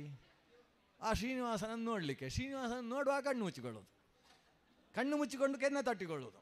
ಆಮೇಲೆ ಗೋವಿಂದ ಗೋವಿಂದ ಅಂತ ಇನ್ನೊಬ್ಬರು ಹೇಳಿದರ ಜೊತೆಗೆ ಗೋವಿಂದ ಅಂತ ಹೇಳಿಕೊಂಡು ಬಂದುಬಿಡುವುದು. ಈಗ ದೇವರನ್ನು ನೋಡುವಾಗಲೂ ನಾವು ಕಣ್ಣು ಮುಚ್ಚುವುದು ಯಾಕೆ ಅಂದರೆ ದಾಸರು ಹೇಳಿದ್ದಕ್ಕೋಸ್ಕರ. ಅವರು ಹೇಳಿದ್ದಾರೆ ಕಣ್ಣಿನೊಳಗೆ ನೋಡು ಹರಿಯ. ಅಂದರೆ ಪ್ರತಿಮೆ ಅನ್ನುವುದು ನಮ್ಮ ಒಳಗಿದ್ದ ದೇವರನ್ನು ಕಾಣುವುದಕ್ಕೆ ಒಂದು ಸಾಂಕೇತಿಕವೇ ಹೊರತು ಪ್ರತಿಮೆಯೇ ದೇವರಲ್ಲ. ಪ್ರತಿಮೆ ಯಾವತ್ತಿಗೂ ದೇವರಲ್ಲ. ಪ್ರತಿಮೆಯೇ ದೇವರು ಅಂತ ಅಂದ್ಕೊಂಡ್ರೆ ಎಷ್ಟು ಸಮಸ್ಯೆ ಇದೆ. ನಮ್ಮ ದಯಾನಂದ ಸರಸ್ವತಿಗಳು ಸತ್ಯಾರ್ಥ ಪ್ರಕಾಶ ಅಂತ ಬರೆದರು. ತಮಿಳುನಾಡಿನವರಿಗೆ ತುಂಬ ಪ್ರಸಿದ್ಧವಾದ ಗ್ರಂಥ ಅದು. ಅವರು ಆರಂಭದಲ್ಲಿ ಏನು ಬರೀತಾರೆ ಅಂತೇಳಿದರೆ ವಿಗ್ರಹ ಪೂಜೆ ಮಾಡತಕ್ಕದ್ದಲ್ಲ ಅಂತ. ವಿಗ್ರಹ ಪೂಜೆಯ ನಿರಾಕರಣೆ. ವೇದಕ್ಕೆ ಭಾಷ್ಯವನ್ನು ಬರೆದ ದಯಾನಂದ ಸರಸ್ವತಿಗಳು ವಿಗ್ರಹ ಪೂಜೆ ಯಾಕೆ ನಿರಾಕರಣೆ ಮಾಡ್ತಾರೆ ಅಂತ ಕೇಳಿದರೆ ಅವರೇ ಬರೀತಾರೆ, ನಾನು ಬಾಲ್ಯದಲ್ಲಿ ದೇವಸ್ಥಾನಕ್ಕೆ ಹೋದೆ, ದೇವಸ್ಥಾನದಲ್ಲಿ ಶಿವಲಿಂಗವನ್ನು ನೋಡಿದೆ, ಆ ಲಿಂಗದ ಮೇಲೆ ಒಂದು ಇಲಿ ಇತ್ತು, ಇಲಿಯ ಪಕ್ಕದಲ್ಲಿ ಜಿರಳೆಗಳು ಓಡಾಡ್ತಾ ಇದ್ವು, ತನ್ನ ಮೇಲೆ ಬಂದ ಇಲಿಯನ್ನು ಜಿರಳೆಗಳನ್ನು ಓಡಿಸ್ಲಿಕ್ಕೆ ಆಗದೇ ಇರುವ ದೇವರು ಇದ್ದರೇನು ಬಿದ್ದರೇನು ಅಂತ ಹೇಳಿ ನಾನು ಲಿಂಗ ಪೂಜೆಯನ್ನು ನಿರಾಕರಿಸ್ತೇನೆ, ಯಾವತ್ತಿಗೂ ದೇವರಿಗೆ ಪ್ರತಿಮಾ ಪೂಜೆ ಮಾಡಬಾರ್ದು ಅಂತ ಹೀಗೆ ಶುರು ಮಾಡಿದರು. ಆದರೆ ಶಾಸ್ತ್ರ ಎಲ್ಲಿಯಾದರೂ ಪ್ರತಿಮೆಯೇ ದೇವರು ಅಂತ ಹೇಳಿದೆಯಾ? ಪ್ರತಿಮೆಯನ್ನು ದೇವರು ಅಂತ ಹೇಳಲಿಲ್ಲ, ನಿಷೇಧ ಮಾಡಿದೆ. ನ ಪ್ರತೀಕೇನ ಹಿ ಸಹ ಅಂತ ಬ್ರಹ್ಮಸೂತ್ರವೇ ನಿಷೇಧ ಮಾಡಿತು. ಪ್ರತೀಕ ದೇವರಲ್ಲಪ್ಪ, ಪ್ರತೀಕದಲ್ಲಿ ದೇವರಿದ್ದಾರೆ. ನಾವು ಪ್ರತೀಕವೇ ದೇವರು ಹೌದಾದರೆ ಒಂದು ಭಾದ್ರಪದ ಮಾಸದ ದಿವಸ, ಚತುರ್ಥಿಯ ದಿವಸ ಗಣಪತಿಯನ್ನು ತಂದು ಮನೆಯಲ್ಲಿ ಯಾಕೆ ಪೂಜೆ ಮಾಡಬೇಕು? ಅಂಗಡಿಯಲ್ಲೇ ನೋಡುವುದು, ಆ ಅಂಗಡಿಯವ ಆ ಕಡೆ ವ್ಯಾಪಾರ ಮಾಡ್ತಾಯಿದ್ರೆ ಅಲ್ಲೇ ಇದ್ದ ಗಣಪತಿಗೊಂದು ಕುಂಕುಮ ತಾಗಿಸಿ ನಮಸ್ಕಾರ ಮಾಡಿ ಬರಬಾರ್ದಾ? ನಾವು ಮನೆಗೆ ದುಡ್ಡು ಕೊಟ್ಟು, ಅದು ಕೂಡ 700-800 ರೂಪಾಯಿ ಕೊಟ್ಟು ಗಣಪತಿ ತಂದು ಪೂಜೆ ಮಾಡಿ ಕೊನೆಗೆ ನೀರಿಗೆ ಹಾಕುವ ಕೆಲಸ ಯಾಕೆ ಮಾಡಬೇಕು? ಯಾಕಂದರೆ ನಮ್ಗೆ ಗೊತ್ತಿದೆ ಪ್ರತಿಮೆ ದೇವರಲ್ಲ, ಪ್ರತಿಮೆಯನ್ನು ಮನೆಗೆ ತರಬೇಕು, ತಂದು ಅದರಲ್ಲಿ ಪ್ರಾಣ ಪ್ರತಿಷ್ಠೆ ಮಾಡಬೇಕು, ಆವಾಹನೆ ಮಾಡಬೇಕು. ಹಾಗಾದರೆ ಆವಾಹನೆ ಮಾಡುವುದು, ಪ್ರಾಣ ಪ್ರತಿಷ್ಠೆ ಮಾಡುವುದು ಅಂದರೆ ಪ್ರತಿಮೆ ಅಲ್ಲ, ಬೇರೆ ಯಾವುದೋ ಶಕ್ತಿಯನ್ನು ಆವಾಹನೆ ಮಾಡ್ತೇವೆ ಅಂತ ಅಲ್ವ ಅರ್ಥ. ಹಾಗಾದರೆ ಪ್ರತಿಮೆಗಿಂತ ಭಿನ್ನವಾಗಿ ಪ್ರತಿಮಾಂತರ್ಗತವಾಗಿ ಭಗವಂತ ನಿಂತು ಪೂಜೆ ಸ್ವೀಕರಿಸ್ತಾನೆ ಅಂತ ಅರ್ಥ. ಆದ್ದರಿಂದ ಪ್ರತಿಮೆಗಿಂತ ಭಿನ್ನವಾದ ಏನು ದೇವತಾ ಸ್ವರೂಪ ಇದೆ, ಆ ಸ್ವರೂಪವನ್ನು ನಾವು ನಮ್ಮ ಹೃದಯದಲ್ಲಿ ಕಾಣಬೇಕು. ಅದಕ್ಕೋಸ್ಕರ ತಿರುಪತಿಗೆ ಹೋದಾಗ ದೇವರ ಮುಂದೆ ಕಣ್ಣು ಮುಚ್ಚುವುದು ಯಾಕೆಂದರೆ ಹೊರಗೆ ಕಂಡ ದೇವರನ್ನು ಒಳಗೆ ಅನುಸಂಧಾನ ಮಾಡುವುದಕ್ಕೋಸ್ಕರ. ನಮ್ಮ ಹಿರಿಯರು ಹಾಗೆ ಮಾಡ್ತಾಯಿದ್ರು, ನಮಗೂ ಆ ಜೀನ್ಸ್ ಬಂದದ್ರಿಂದ ನಾವು ಕೂಡ ಹಾಗೆ ಮಾಡ್ತೇವೆ. ಆದರೆ ಯಾಕೆ ಮಾಡ್ತೇವೆ ಅಂತ ಗೊತ್ತಿಲ್ಲದೆಯೂ ಕೆಲವು ಸಲ ಮಾಡಿಬಿಡ್ತೇವೆ. ದೇವರನ್ನು ನೋಡುವುದು, ಕಣ್ಣು ಮುಚ್ಚಿಕೊಳ್ಳುವುದು ಮಾಡ್ತೇವೆ, ಯಾಕೆ ಅಂತಲೂ ಗೊತ್ತಿಲ್ಲ. ಈ ಪ್ರಸಂಗ ಬರ್ತದೆ. ವಸ್ತುಸ್ಥಿತಿ, ಈಗ ನಮಗೆ ದೇವರು ಸರ್ವೋತ್ತಮ ಅಂತ ಗೊತ್ತಿಲ್ಲ ಒಬ್ಬರಿಗೆ, ಅವರು ಹೇಳ್ತಾರೆ ನಾನೇ ದೇವರು ಅಂತ ಹೇಳ್ತಾರೆ ಅಂತ ಅಂದ್ಕೊಳ್ಳಿ, ಅವರು ಕೂಡ ಆ ದೇವರೇ ಬಲ್ಲಪ್ಪ ಅಂತ ಹೇಳ್ತಾರೆ. ಅದು ಯಾಕೆ ಹಾಗೆ ಹೇಳಬೇಕು? ಅವರು ಆ ದೇವರೇ ಬಲ್ಲ ಅಂತ ಯಾಕೆ ಹೇಳಬಾರ್ದು? ಹಾಗೆ ಹೇಳುವುದಿಲ್ಲ. ಅವರು ಕೂಡ ಅಹಂ ಬ್ರಹ್ಮಾಸ್ಮಿ ಅನ್ನುವ ಭಾವದಲ್ಲಿರ್ತಕ್ಕಂತಹ ವೇದಾಂತ ಪಂಡಿತರು ಕೂಡ ಹೇಳುವುದು ಹೇಗೆಂದರೆ ದೇವರು ಅಂತ ಹೀಗೆ ಕೈ ಎತ್ತಿದರೆ ಅದರ ಅರ್ಥ ಏನು? ದೇವರು ಮೇಲೆ ಅಂತಲ್ವ ಅರ್ಥ, ದೇವರು ಸರ್ವೋತ್ತಮ ಅಂತಲ್ವ ಅರ್ಥ. ಹಾಗಾದರೆ ನಮ್ಮ ನಡವಳಿಕೆ ದೇವರು ಮೇಲೆ ಅಂತ ಹೇಳ್ತದೆ ಅಂದರೆ ಈ ಶಾಸ್ತ್ರವನ್ನು, ಈ ವೇದವನ್ನು ಅಧ್ಯಯನ ಮಾಡಿದ ಋಷಿಗಳ ಗೋತ್ರವನ್ನು ಹೇಳಿಕೊಳ್ತಕ್ಕಂತಹ ನಮ್ಮಲ್ಲಿ ದೇವರು ಸರ್ವೋತ್ತಮನಿದ್ದಾನೆ ಅನ್ನುವುದು ಅದು ನಮ್ಮ ವಂಶಪಾರಂಪರಿಕವಾಗಿ ತಿಳಿದು ಬಂದ ತತ್ವ ಅಂತ ಅದರ ಅಭಿಪ್ರಾಯ. ಈಗ ನಾನು ಅಂತ ಎಲ್ಲ ಹೇಳುವವರು ಎಲ್ಲಿ ಹೇಳ್ತಾರೆ? ನಾನು ಮಾಡಿದ್ದೇನೆ ಅಂತ ಎದೆ ಮುಟ್ಟಿ ಹೇಳ್ತಾನೆ. ಅದು ಬಿಟ್ಟು ನಾನು ಮಾಡಿದ್ದೇನೆ ಅಂತ ಶರೀರದ ಬೇರೆ ಭಾಗ ಮುಟ್ಟಿ ಹೇಳುವುದಿಲ್ಲ. ಯಾಕೆ ಹೇಳುವುದಿಲ್ಲ? ಈ ಚೇತನ ಆತ್ಮ ಅನ್ನೋದು ಎಲ್ಲಿದೆ ಅಂತ ಅವನಿಗೆ ಗೊತ್ತುಂಟು ಶಾಸ್ತ್ರ ಪ್ರಕಾರ. ಈಶ್ವರ ಸರ್ವಭೂತಾನಾಂ ಹೃದ್ದೇಶಯರ್ಜುನ ತಿಷ್ಠತಿ. ಎಲ್ಲ ಶರೀರದ ಒಡೆಯನಾದಂತಹ ಆತ್ಮ ಅವ ಇರುವುದು ಹೃದಯದಲ್ಲಿ. ಆದ್ದರಿಂದ ನಾನು ಅಂತ ಹೇಳುವಾಗ ಎದೆ ಮುಟ್ಟಿಯೇ ಆ ವ್ಯಕ್ತಿ ಹೇಳ್ತಾನೆ. ಹಾಗಾದರೆ ಶಾಸ್ತ್ರ ಓದದೇ ಹೋದರೂ ಕೂಡ, ಜೀವ ಅನ್ನುವ ಶಕ್ತಿ ಎಲ್ಲಿದೆ ಅಂತ ಗೊತ್ತಿಲ್ಲದೇ ಹೋದರೂ ಕೂಡ ಅವ ನಾನು ಅಂತ ಎದೆ ಮುಟ್ತಾನೆ ಅಂದರೆ ಅವನಿಗೆ ಅವನ ಅಪ್ಪನ ಅಜ್ಜನ ಪಾರಂಪರಿಕವಾದ ಜ್ಞಾನ ಹುಟ್ಟುವಾಗಲೇ ಅವನ ರಕ್ತಗತವಾಗಿ ಬಂದಿದೆ ಅಂತ ಅರ್ಥ. ಅದನ್ನು ಇಟ್ಟುಕೊಂಡು ದಾಸರು ಹೇಳುವುದು, ಕಣ್ಣಿನೊಳಗೆ ನೋಡು ಹರಿಯ, ದೇವರನ್ನು ನೋಡುವುದಕ್ಕೆ ನೀನು ಕಣ್ಣು ಮುಚ್ಚಬೇಕು. ನಾವು ಮಾತ್ರ ಅಲ್ಲ, ನಮ್ಮನ್ನು ಹುಟ್ಟಿಸಿದ ಚತುರ್ಮುಖ ಬ್ರಹ್ಮನೂ ಕೂಡ ಕಣ್ಣು ತೆರೆದಾಗ ದೇವರು ಕಾಣಿಸಲಿಲ್ಲಂತೆ. ಚತುರ್ಮುಖ ಬ್ರಹ್ಮ ಭಗವಂತನ ನಾಭಿಕಮಲದಲ್ಲಿ ಆವಿರ್ಭವಿಸಿದ ಅಲ್ವಾ? ನಾಭಿಕಮಲದಲ್ಲಿ ಆವಿರ್ಭವಿಸಿದ ಬ್ರಹ್ಮ ನೋಡ್ತಾನೆ, ಎಲ್ಲ ಕಡೆಯಲ್ಲೂ ನೀರು. ನನ್ನನ್ನು ಹುಟ್ಟಿಸಿದವ ಎಲ್ಲಿ ಅಂತ ಹುಡುಕಿದರೆ ಕಾಣಿಸಲಿಲ್ಲ. 8 ಕಣ್ಣುಗಳಲ್ಲೂ ನೋಡಿದ, ಎಲ್ಲೂ ತನ್ನ ಅಪ್ಪ ಕಾಣಿಸಲಿಲ್ಲ. ಆವಾಗ ಚತುರ್ಮುಖ ಮಾಡಿದ್ದೇನು ಅಂತೇಳಿದರೆ ಆ ಕಮಲದ ದಂಟಿನ ಮೂಲಕ ತಾನು ಕೆಳಗಿಳಿದು ಭಗವಂತನ ಉದರವನ್ನು ಪ್ರವೇಶ ಮಾಡ್ತಾನೆ. ಉದರದಲ್ಲಿರುವ ಕತ್ತಲೆಯನ್ನು ನೋಡಿ ಆತ ಒಂದು ಸಲ ಭಾಣ್ಣು ಅಂತ ಶಬ್ದ ಮಾಡ್ತಾನೆ ಭಯದಿಂದ. ಆವಾಗ ವಾಗ್ದೇವಿಯ ಉತ್ಪತ್ತಿ ಆಗ್ತದೆ. ಆ ವಾಗ್ದೇವಿಯನ್ನು ಜೊತೆಗೆ ಕರೆದುಕೊಂಡು ಮತ್ತೆ ಪದ್ಮದ ಮೇಲೆ ಬಂದು ಕೂತುಕೊಂಡು ಕಣ್ಣು ಮುಚ್ಚುತ್ತಾನೆ. ಕಣ್ಣು ಮುಚ್ಚಿದಾಗ ಅವರನ್ನು ಹುಟ್ಟಿಸಿದ ದೇವ ಒಳಗೆ ಕಂಡ. ಹಾಗಾದರೆ ಚತುರ್ಮುಖನೂ ಕೂಡ ಮೊದಲು ದೇವರನ್ನು ಕಂಡದ್ದು ಹೊರಗಣ್ಣಿನಿಂದ ಅಲ್ಲ, ಒಳಗಣ್ಣಿನಿಂದ. ಆದ್ದರಿಂದ ನಾವು ಪ್ರತಿನಿತ್ಯ ಒಂದಿಷ್ಟು ಧ್ಯಾನ ಮಾಡದೇ ಹೋದರೆ ಕೇವಲ ಭಜನೆ ಮನುಷ್ಯನ ಉತ್ಕರ್ಷಕ್ಕೆ ಹೇತು ಆಗದು ಅಂತ ದಾಸರು ಹೇಳುವುದು. ಒಳಗಣ್ಣಿನೊಳಗೆ ನೋಡು ಹರಿಯ, ಮೂಜಗ ದೊರೆಯ, ಎಲ್ಲ ಪ್ರಪಂಚಕ್ಕೆ ಒಡೆಯನಾದ ಜಗದೀಶ್ವರನೆನಿಸಿದ ಭಗವಂತನನ್ನು ನೀನು ಅಂತರ್ಮುಖನಾಗಿ ಕಾಣಬೇಕು. ಈ ಅಂತರ್ಮುಖನಾಗಿ ಕಾಣುವುದರ ಬಗ್ಗೆ ವಿಜಯದಾಸರು ಎಷ್ಟು ಎಷ್ಟು ಸೂಕ್ಷ್ಮ ವಿವರಗಳನ್ನು ಹೇಳ್ತಾರೆ. ಮೂಲಾಧಾರದಿಂದ ಹಿಡಿದು ಆತನ ಸಹಸ್ರಾರ ಚಕ್ರದ ತನಕ ಶರೀರದಲ್ಲಿರತಕ್ಕಂತಹ ಸಪ್ತಚಕ್ರಗಳು, ಬರೀ ಷಟ್ಚಕ್ರಗಳಲ್ಲ, ಉಪನಿಷತ್ತು ಹೇಳಿರುವ ಸಪ್ತಚಕ್ರೇ ಷಳರ ಆಹುರರ್ಪಿತಂ ಅಂತ ಉಪನಿಷತ್ತು ಹೇಳುತ್ತೆ. ಅಂತಹ ಸಪ್ತಚಕ್ರಗಳ ಬಗ್ಗೆ ಮೂಲಾಧಾರ, ಸ್ವಾಧಿಷ್ಠಾನ, ಮಣಿಪೂರಕ, ಅನಾಹತ, ವಿಶುದ್ಧ, ಆಜ್ಞಾಚಕ್ರ, ಏಳನೆಯದ್ದಾಗಿ ಸಹಸ್ರಾರ ಅಂತ ಹೇಳುವ ಸಪ್ತಚಕ್ರಗಳಲ್ಲೂ ಸಂಸ್ಥಿತವಾದ ಶಕ್ತಿ ಕೇಂದ್ರ ಸಂಸ್ಥಿತ ಭಗವತ್ ಸ್ವರೂಪದ ಅನುಸಂಧಾನದ ವಿವರಣೆಗಳನ್ನು ಹೆಜ್ಜೆ ಹೆಜ್ಜೆಗೂ ದಾಸವರಿಯರು ಕೊಡ್ತಾ ಹೋಗ್ತಾರೆ. ಅವರು ಹೇಳ್ತಾರೆ, ನೀನು ಇಡೀ ಬ್ರಹ್ಮಾಂಡದ ಒಡೆಯನನ್ನು ನೀನು ಒಳಗೆ ಕಾಣಲಿಲ್ಲ ಅಂತಾದರೆ ಪ್ರಯೋಜನ ಏನು? ಈ ದಾಸರ ಮಾತು ಕೆಲವು ಸಲ ಕೇಳಿದಾಗ ನಮಗೆ ಕಷ್ಟ ಆಗ್ತದೆ, ಅದನ್ನು ಉಪನ್ಯಾಸದಲ್ಲಿ ಹೇಳಲಿಕ್ಕೆ ಕಷ್ಟ. ಅವರು ಹೇಳ್ತಾರೆ, ಈ ಬ್ರಹ್ಮಾಂಡದ ಗಂಡ ಇದ್ದಾನಲ್ಲ, ಆತನನ್ನು ಕಾಣದೆ ಅವರು ಹೇಳುವ ಶಬ್ದ ಮುಂಡೆಯರಾದರೂ ಪಂಡಿತರೆಲ್ಲರೂ ಅಂತ ಹೇಳ್ತಾರೆ. ಈ ಬ್ರಹ್ಮಾಂಡದೊಳಗಿನ ಗಂಡನ ಕಾಣದೆ ಮುಂಡೆಯರಾದರೂ ಪಂಡಿತರೆಲ್ಲರೂ ಕುಂಡಲೀಶಯನನ ಪದ ಹೃತ್ ಪುಂಡರೀಕದೊಳು ಕಂಡು ಭಜಿಸದೆ. ಆ ಭಗವಂತನಿಗೆ ಕುಂಡಲೀಶಯನ ಅಂತ ಹೆಸರು, ಶೇಷಶಾಯಿ ಅಂತ ಹೆಸರು. ಕುಂಡಲೀಶಯನನ ಪದ ಹೃತ್ಪುಂಡರೀಕದೊಳು, ನಮ್ಮ ಹೃದಯ ಪುಂಡರೀಕದಲ್ಲಿ, ಹೃದಯ ಕಮಲದಲ್ಲಿ ಅದನ್ನು ಕಂಡು ಭಜಿಸದೆ ಇವರು ಏನು ಶಾಸ್ತ್ರ ಓದಿ ಏನು ಪ್ರಯೋಜನ? ಹಾಗಾದರೆ ಶಾಸ್ತ್ರ ಓದಲಿ, ಪದ್ಯ ತಾಳ ಹಿಡ್ಕೊಂಡು ಭಜನೆ ಮಾಡಲಿ, ಅವನು ಸ್ವಲ್ಪವಾದರೂ ಹೃದಯದಲ್ಲಿ ಭಗವಂತನನ್ನು ಕಾಣಲೇಬೇಕು. ಇದು ದಾಸರದ್ದೇ ಮಾತು.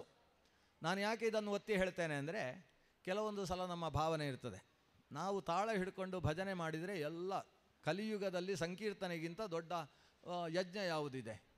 ಅದನ್ನು ಕೆಲವು ಸಂಕೀರ್ತನಾದೇವ, ಸಂಕೀರ್ತನ ಮಾತ್ರದಿಂದಲೇ ಎಲ್ಲ ಪಾಪಗಳು ಹೋಗ್ತವೆ, ಎಲ್ಲ ರೀತಿಯ ಮೋಕ್ಷವು ಪ್ರಾಪ್ತಿಯಾಗ್ತದೆ ಅಂತ. ಆದರೆ ಅದೇ ದಾಸವರಿಯರಿಗೆ ಮೂಲ ಸ್ರೋತಸ್ಸಾದಂತಹ ಶ್ರೀಮನ್ ಮಧ್ವಾಚಾರ್ಯರು ಹೇಳ್ತಾರೆ, ಸರ್ವೈರಪಿ ಕಿಂಚಿತ್ ಹೃದಿ ಬಿಂಬರೂಪಂ ಧ್ಯಾತವ್ಯಮೇವ. ಸರ್ವೈರಪಿ, ಅದು ಯಾರೇ ಇರಲಿ, ಬ್ರಾಹ್ಮಣ ಕ್ಷತ್ರಿಯ ವೈಶ್ಯಾದಿ ವರ್ಣಭೇದ ಇಲ್ಲದೆ, ಸ್ತ್ರೀ ಪುರುಷವೆಂಬಂತಹ ಲಿಂಗಭೇದ ಇಲ್ಲದೆ, ವಯಸ್ಸಿನಲ್ಲಿ ಬಾಲ ತರುಣ ವೃದ್ಧ ಅಂತ ಹೇಳ್ತಕ್ಕಂತಹ ಅವಸ್ಥಾಭೇದವೂ ಇಲ್ಲದೆ, ಪ್ರತಿಯೊಬ್ಬ ವ್ಯಕ್ತಿ ಮೋಕ್ಷ ಸಾಧನೆಗೋಸ್ಕರ ಹೃತ್ಕಮಲದಲ್ಲಿ ಭಗವತ್ ಸ್ವರೂಪದ ಧ್ಯಾನವನ್ನು ಮಾಡತಕ್ಕದ್ದು ದಾಸರು ಹೇಳ್ತಾರೆ, ಮಧ್ವಾಚಾರ್ಯರು ಹೇಳ್ತಾರೆ. ಆಮೇಲೆ ಕುಣಿದು ಕುಪ್ಪಳಿಸಿ ಕುಣಿಯುವಂಥದ್ದು ಇತ್ಯಾದಿಗಳೆಲ್ಲ ದಾಸ ಸಾಹಿತ್ಯದ ಸಾಧನೆ, ಅದು ದೊಡ್ಡದು. ಆದರೆ ಅಂತರ್ಮುಖವಾದ ಧ್ಯಾನ ಇಲ್ಲದೆ ಅವನಿಗೆ ಸಾಧನೆ ಇಲ್ಲ ಅನ್ನೋದು ಆಚಾರ್ಯರ ಮತ್ತು ದಾಸವರಿಯರ ಮುಖವಾಣಿಯಾಗಿದೆ. ಆ ನಿಟ್ಟಿನಿಂದ ನಾವು ಅಂತರ್ಮುಖವಾದ ಸಾಧನೆಗೋಸ್ಕರ ಒಂದಿಷ್ಟು ಕಾಲವನ್ನು ವಿನಿಯೋಗಿಸಬೇಕು. ನನಗೆ ಎಷ್ಟು ಕಾಲ ಇದೆ? ನಾವೊಂದು ಎಷ್ಟೊತ್ತಿಗೆ ಮುಗಿಸಬೇಕು ಅಂತ ಗೊತ್ತಾದರೆ ಮುಗಿಸ್ತೇವೆ. ನಾವು ಕೆಲವು ಸಲ ಶುರು ಮಾಡಿದ ಮೇಲೆ 6 ಗಂಟೆ ಆದರೂ ಗೊತ್ತಾಗೋದಿಲ್ಲ, ಅದಕ್ಕೋಸ್ಕರ ಹೇಳಿದೆ.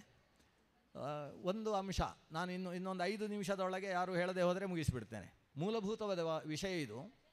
ನಾವು ಹೇಗೆ ಚಪ್ಪಾಳೆ ತಟ್ಟಿ ಕುಣಿದು ಕುಪ್ಪಳಿಸಿ ದೇವರನ್ನು ಉಪಾಸನೆ ಮಾಡುವ ದಾಸವರಿಯರ ವಿಧಾನ ಇದೆಯೋ, ಅದರ ಜೊತೆಗೆ ದಾಸವರಿಯರ ವಿಧಾನದಲ್ಲೇ ಅಂತರ್ಗಡು ಅನಿಸಿದಂತಹ ಅಂತರ್ಮುಖ ಭಗವದ್ಧ್ಯಾನ ಅದನ್ನು ರೂಢಿಸಿಕೊಳ್ಳಲೇಬೇಕು.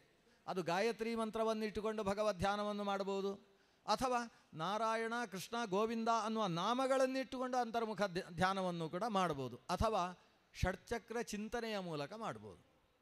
ಆದರೆ ಒಂದು ಅಂಶ ಏನು ಅಂತೇಳಿದರೆ, ನಾವು ಕೂತುಕೊಳ್ಬೇಕಷ್ಟೇ, ಮತ್ತೊಂದು ಮಾತಾಡಬಾರ್ದು.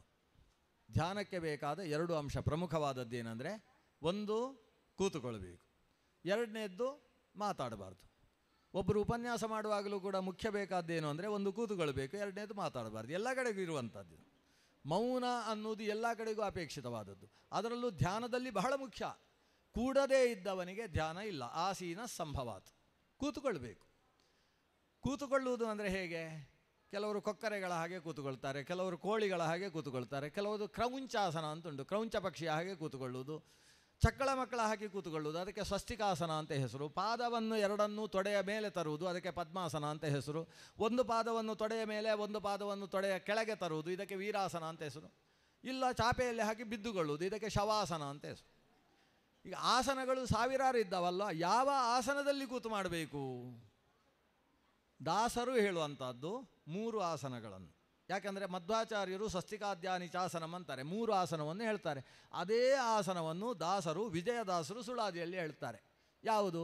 ಸ್ವಸ್ತಿಕ, ಪದ್ಮ ಸ್ವಸ್ತಿಕ ಪದ್ಮ ವೀರವೆಂಬಿನಿತು ಆಸನ ತ್ರಯವು ಅಂತ 3 ಆಸನ. ಅದು ಇನಿತು ಆಸನ ತ್ರಯವು. ಸ್ವಲ್ಪ ಹೊತ್ತಾದರೂ ಕೂತ್ಕೊಳ್ಳಿ ಅಂತಾರೆ ಅವರು. ಇಲ್ಲೇ ಹೋದರೆ ಆ ಪನೀತು ಅನ್ನೋದು ಇಲ್ಲದೆ ಹೋದರೆ ಜನ ಅಲ್ಲಿಗೆ ತೆರಳುವುದೇ ಇಲ್ಲ. ಅವ್ರು ಹರಿಕಥಾಮೃತ ಸಾರ ಗುರುಗಳ ಕರುಣದಿಂದ ಪನೀತು ಪೇಳುವೆ. ಅದು ಆ ಪನೀತು ಬೇಳುವೆಯೂ ಆಗ್ಬೋದು. ಪನೀತು ಬೇಳುವೆ ಅಂದರೆ ಸ್ವಲ್ಪ ಹೇಳ್ತೇನೆ ಅಂತ ಅರ್ಥ. ಅದಕ್ಕೆ ಪನೀತು ಮಾತ್ರ ಹೇಳ್ತೇನೆ ಅಂತ ಅರ್ಥ. ಸ್ವಲ್ಪವಾದರೂ ಹೇಳ್ತೇನೆ ಅಂತ. ಅದು ಸ್ವಲ್ಪವಾದರೂ ನಾವು ಕೂತುಕೊಳ್ಬೇಕು. ಹೇಗೆ? ಸ್ವಸ್ತಿಕ ಆಗ್ಬೋದು, ವೀರ ಆಗ್ಬೋದು, ಪದ್ಮಾಸನ ಆಗ್ಬೋದು. ಇದು 3 ಧ್ಯಾನಕ್ಕೆ ಉಚಿತವಾದದ್ದು. ಆದರೆ ಕೂತುಕೊಳ್ಳುವುದು ಸ್ವಸ್ತಿಕಾಧ್ಯಾಸನ ಆದರೂ ಕೂಡ ಆತ ಕೂತುಕೊಳ್ಳುವ ಕ್ರಮ ಹೇಗಿರಬೇಕು ಅಂದರೆ, ಅವನ ಬೆನ್ನಿನ ಭಾಗದಿಂದ ಒಂದು ಮಾಪಕವನ್ನಿಟ್ಟುಕೊಂಡು ಮೀಟರ್ ಇಟ್ಟುಕೊಂಡು ಅದನ್ನು ಪರೀಕ್ಷೆ ಮಾಡಿದರೆ ಅದು 90 ಡಿಗ್ರಿಯಲ್ಲಿ ಇರಬೇಕು. ಕೆಲವು ಜನ ಅಲ್ಲಿ ಹಾಗಲ್ಲ. ಅವ ಕೂತ ಅಂತೇಳಿದರೆ ಹೀಗೆ ಮುಂದೆ ನೋಡಿದರೆ ನೆಲಕ್ಕೂ ಅವನಿಗೆ ಅರ್ಧ ಫೀಟು ಇರೋದಿಲ್ಲ, ಹಾಗೆ ಕೂತಿರ್ತಾನೆ. ಕೂತವ ಎಷ್ಟು ಹೊತ್ತಿಗೆ ನಿದ್ದೆ ಮಾಡಿ ಎದ್ದ ಅಂತ ಅವನಿಗೆ ಗೊತ್ತಿರುವುದಿಲ್ಲ, ಆ ರೀತಿಯಲ್ಲಿ ಕೂತಿರ್ತಾರೆ. ನಿದ್ದೆ ಬರದೇ ಇರುವುದಕ್ಕೆ ಕೂತುಕೊಳ್ಳುವ ಕ್ರಮ ಹೇಗೆ ಅಂದರೆ ನೇರವಾಗಿ ಕೂತುಕೊಳ್ಳುವುದು. ಸ್ಥಿರಂ ಆಸನಂಚಾತ್ಮನಃ, ನೇರವಾದ ಕೂತುಕೊಳ್ಳುವಿಕೆ. ನೇರವಾದ ಕೂತುಕೊಳ್ಳುವಿಕೆಯಿಂದ ಪ್ರಯೋಜನ ಏನು? ವಿಜಯದಾಸರು ಹೇಳ್ತಾರೆ, ಅದು ಬ್ರಹ್ಮನಾಡಿ ಕ್ರಮದಲ್ಲಿ ಉಪವೇಶದಲ್ಲಿಪ್ಪುದು ಅಂತ. ಬ್ರಹ್ಮನಾಡಿ ಕ್ರಮದ ಉಪವೇಶ. ಬ್ರಹ್ಮನಾಡಿ ಅಂದ್ರೇನು? ನಮ್ಮ ಸುಷುಮ್ನಾ ನಾಡಿ. ನಮ್ಮಲ್ಲಿ ಒಳಗಿರುವ ಸುಷುಮ್ನಾ ನಾಡಿ ಅದು ಯಾವತ್ತೂ ನೇರವಾಗಿರುತ್ತದೆ. ನಾವು ಅಡ್ಡ ಬಿದ್ದರೂ ಕೂಡ ಆ ನಾಡಿ ಮಾತ್ರ ನೇರವೇ ಇರುವುದು. ಅಲ್ಲ, ನಮ್ಮ ಶರೀರದ ಹಾಗೆ ಅದು ಯಾಕೆ ಬಗ್ಗುವುದಿಲ್ಲ? ಯಾಕಂದರೆ ಅದು ಬಗ್ಗುವ ನಾಡಿ ಅಲ್ಲ. ಬ್ರಹ್ಮನಾಡಿ ಎನ್ನುವುದು ಅದು ಶಾರೀರಿಕ ಭೌತಿಕ ನಾಡಿ ಅಲ್ಲ, ಅದು ತೇಜಸ ನಾಡಿ. ನಮ್ಮ ಶರೀರದ ಒಳಗೆ ಮಾತ್ರ ನಾಡಿ ಇರುವುದಲ್ಲ. ಈ ಶರೀರದಿಂದ 10 ಅಂಗುಲ ಹೊರಗೆ ಆ ನಾಡಿ ಇದೆ. ಅಂದರೆ ಈ ಭಾಗದಲ್ಲಿ ಹೀಗೆ ಕೈ ಅಂದಾಗ ಅಲ್ಲೊಂದು ನಾಡಿ ಉಂಟು. ನೀವು ಧ್ಯಾನದ ಸ್ಥಿತಿಯಲ್ಲಿ ಬಹಳ ಹೊತ್ತು ಕುಳಿತು ಶಾಂತವಾಗಿ ಕಣ್ಣು ತೆರೆದು ಮತ್ತೆ 3 ಪ್ರಾಣಾಯಾಮ ಮಾಡಿದ ನಂತರ ಹೀಗೆ ಕೈ ಹಾಕಿದರೆ ನಿಮಗೆ ನಾಡಿ ಸಿಗ್ತದೆ ಕೈಯಲ್ಲಿ. ಭ್ರಾಂತಿ ಅಲ್ಲ, ವಾಸ್ತವ ಹೇಳ್ತಾ ಇದ್ದೇನೆ. ಹೀಗೆ ನಾಡಿ ನಿಮಗೆ ಕೈಗೆ ತಾಗಿದ ಅನುಭವ ಆಗ್ತದೆ. ಒಬ್ಬ ವ್ಯಕ್ತಿಗೆ ಹುಚ್ಚು ಹಿಡಿಸಬೇಕಾದರೆ ಅವನ ಮೈ ಮುಟ್ಟಬೇಕು ಅಂತಿಲ್ಲಂತೆ. ಅವನ ಈ ಶಿರಸ್ಸಿನ 10 ಅಂಗುಲ ಮೇಲಿನ ಭಾಗದಲ್ಲಿ ನಿರಂತರವಾಗಿ ಕತ್ತರಿಸುವ ಒಂದು ಕತ್ತಿಯನ್ನು ಸುಮಾರು 10 ನಿಮಿಷದಷ್ಟು ಬಾರಿ ತಿರುಗಿಸಿದರೆ ಆ ಮನುಷ್ಯನಿಗೆ ಹುಚ್ಚು ಹಿಡಿಯುತ್ತೆ, ಅಥವಾ ಯಾವುದೋ ರೀತಿಯಲ್ಲಿ ಮಾನಸಿಕ ವಿಕ್ಲವತೆ ಉಂಟಾಗ್ತದೆ. ಅಲ್ಲ, ಅವನ ಶರೀರವನ್ನೇ ಮುಟ್ಟದೆ ಅವನಿಗೆ ಮಾನಸಿಕ ವಿಕ್ಲತೆ ಹೇಗೆ ಉಂಟಾಯಿತು? ಅವನ ಶರೀರ ಇಷ್ಟೇ ಇರುವುದಲ್ಲ, ಈ ಶರೀರದ ಹೊರಗೆ 10 ಅಂಗುಲ ಇದೆ. ಈ ರಾಘವೇಂದ್ರ ಸ್ವಾಮಿಗಳ ಮಠಗಳಲ್ಲೆಲ್ಲ ಅಲಂಕಾರಕ್ಕೆ ಕೂತುಗೊಳಿಸ್ತಾರೆ. ಈಗ ಎಲ್ಲ ಮಠದಲ್ಲೂ ಅಲಂಕಾರಕ್ಕೆ ಕೂಡಿಸ್ತಾರೆ, ಅದು ಬೇರೆ. ಅಂತೂ ಅಲಂಕಾರ ಅಂತ ಒಂದು ಆರಾಧನೆಯ ಸಂದರ್ಭದಲ್ಲಿ ಕೂಡಿಸ್ತಾರೆ. ಆವಾಗ ವಿಧಿ ಏನಿದೆ ಅಂದರೆ, ಒಬ್ಬ ಬ್ರಾಹ್ಮಣರಿಗಿಂತ ಮತ್ತೊಬ್ಬ ಬ್ರಾಹ್ಮಣರಿಗೆ 24 ಅಂಗುಲ ದೂರದಲ್ಲಿ ಕೂಡಿಸಬೇಕು ಅಂತ ವಿಧಿ. ಯಾಕೆ 24 ಅಂಗುಲ ದೂರ?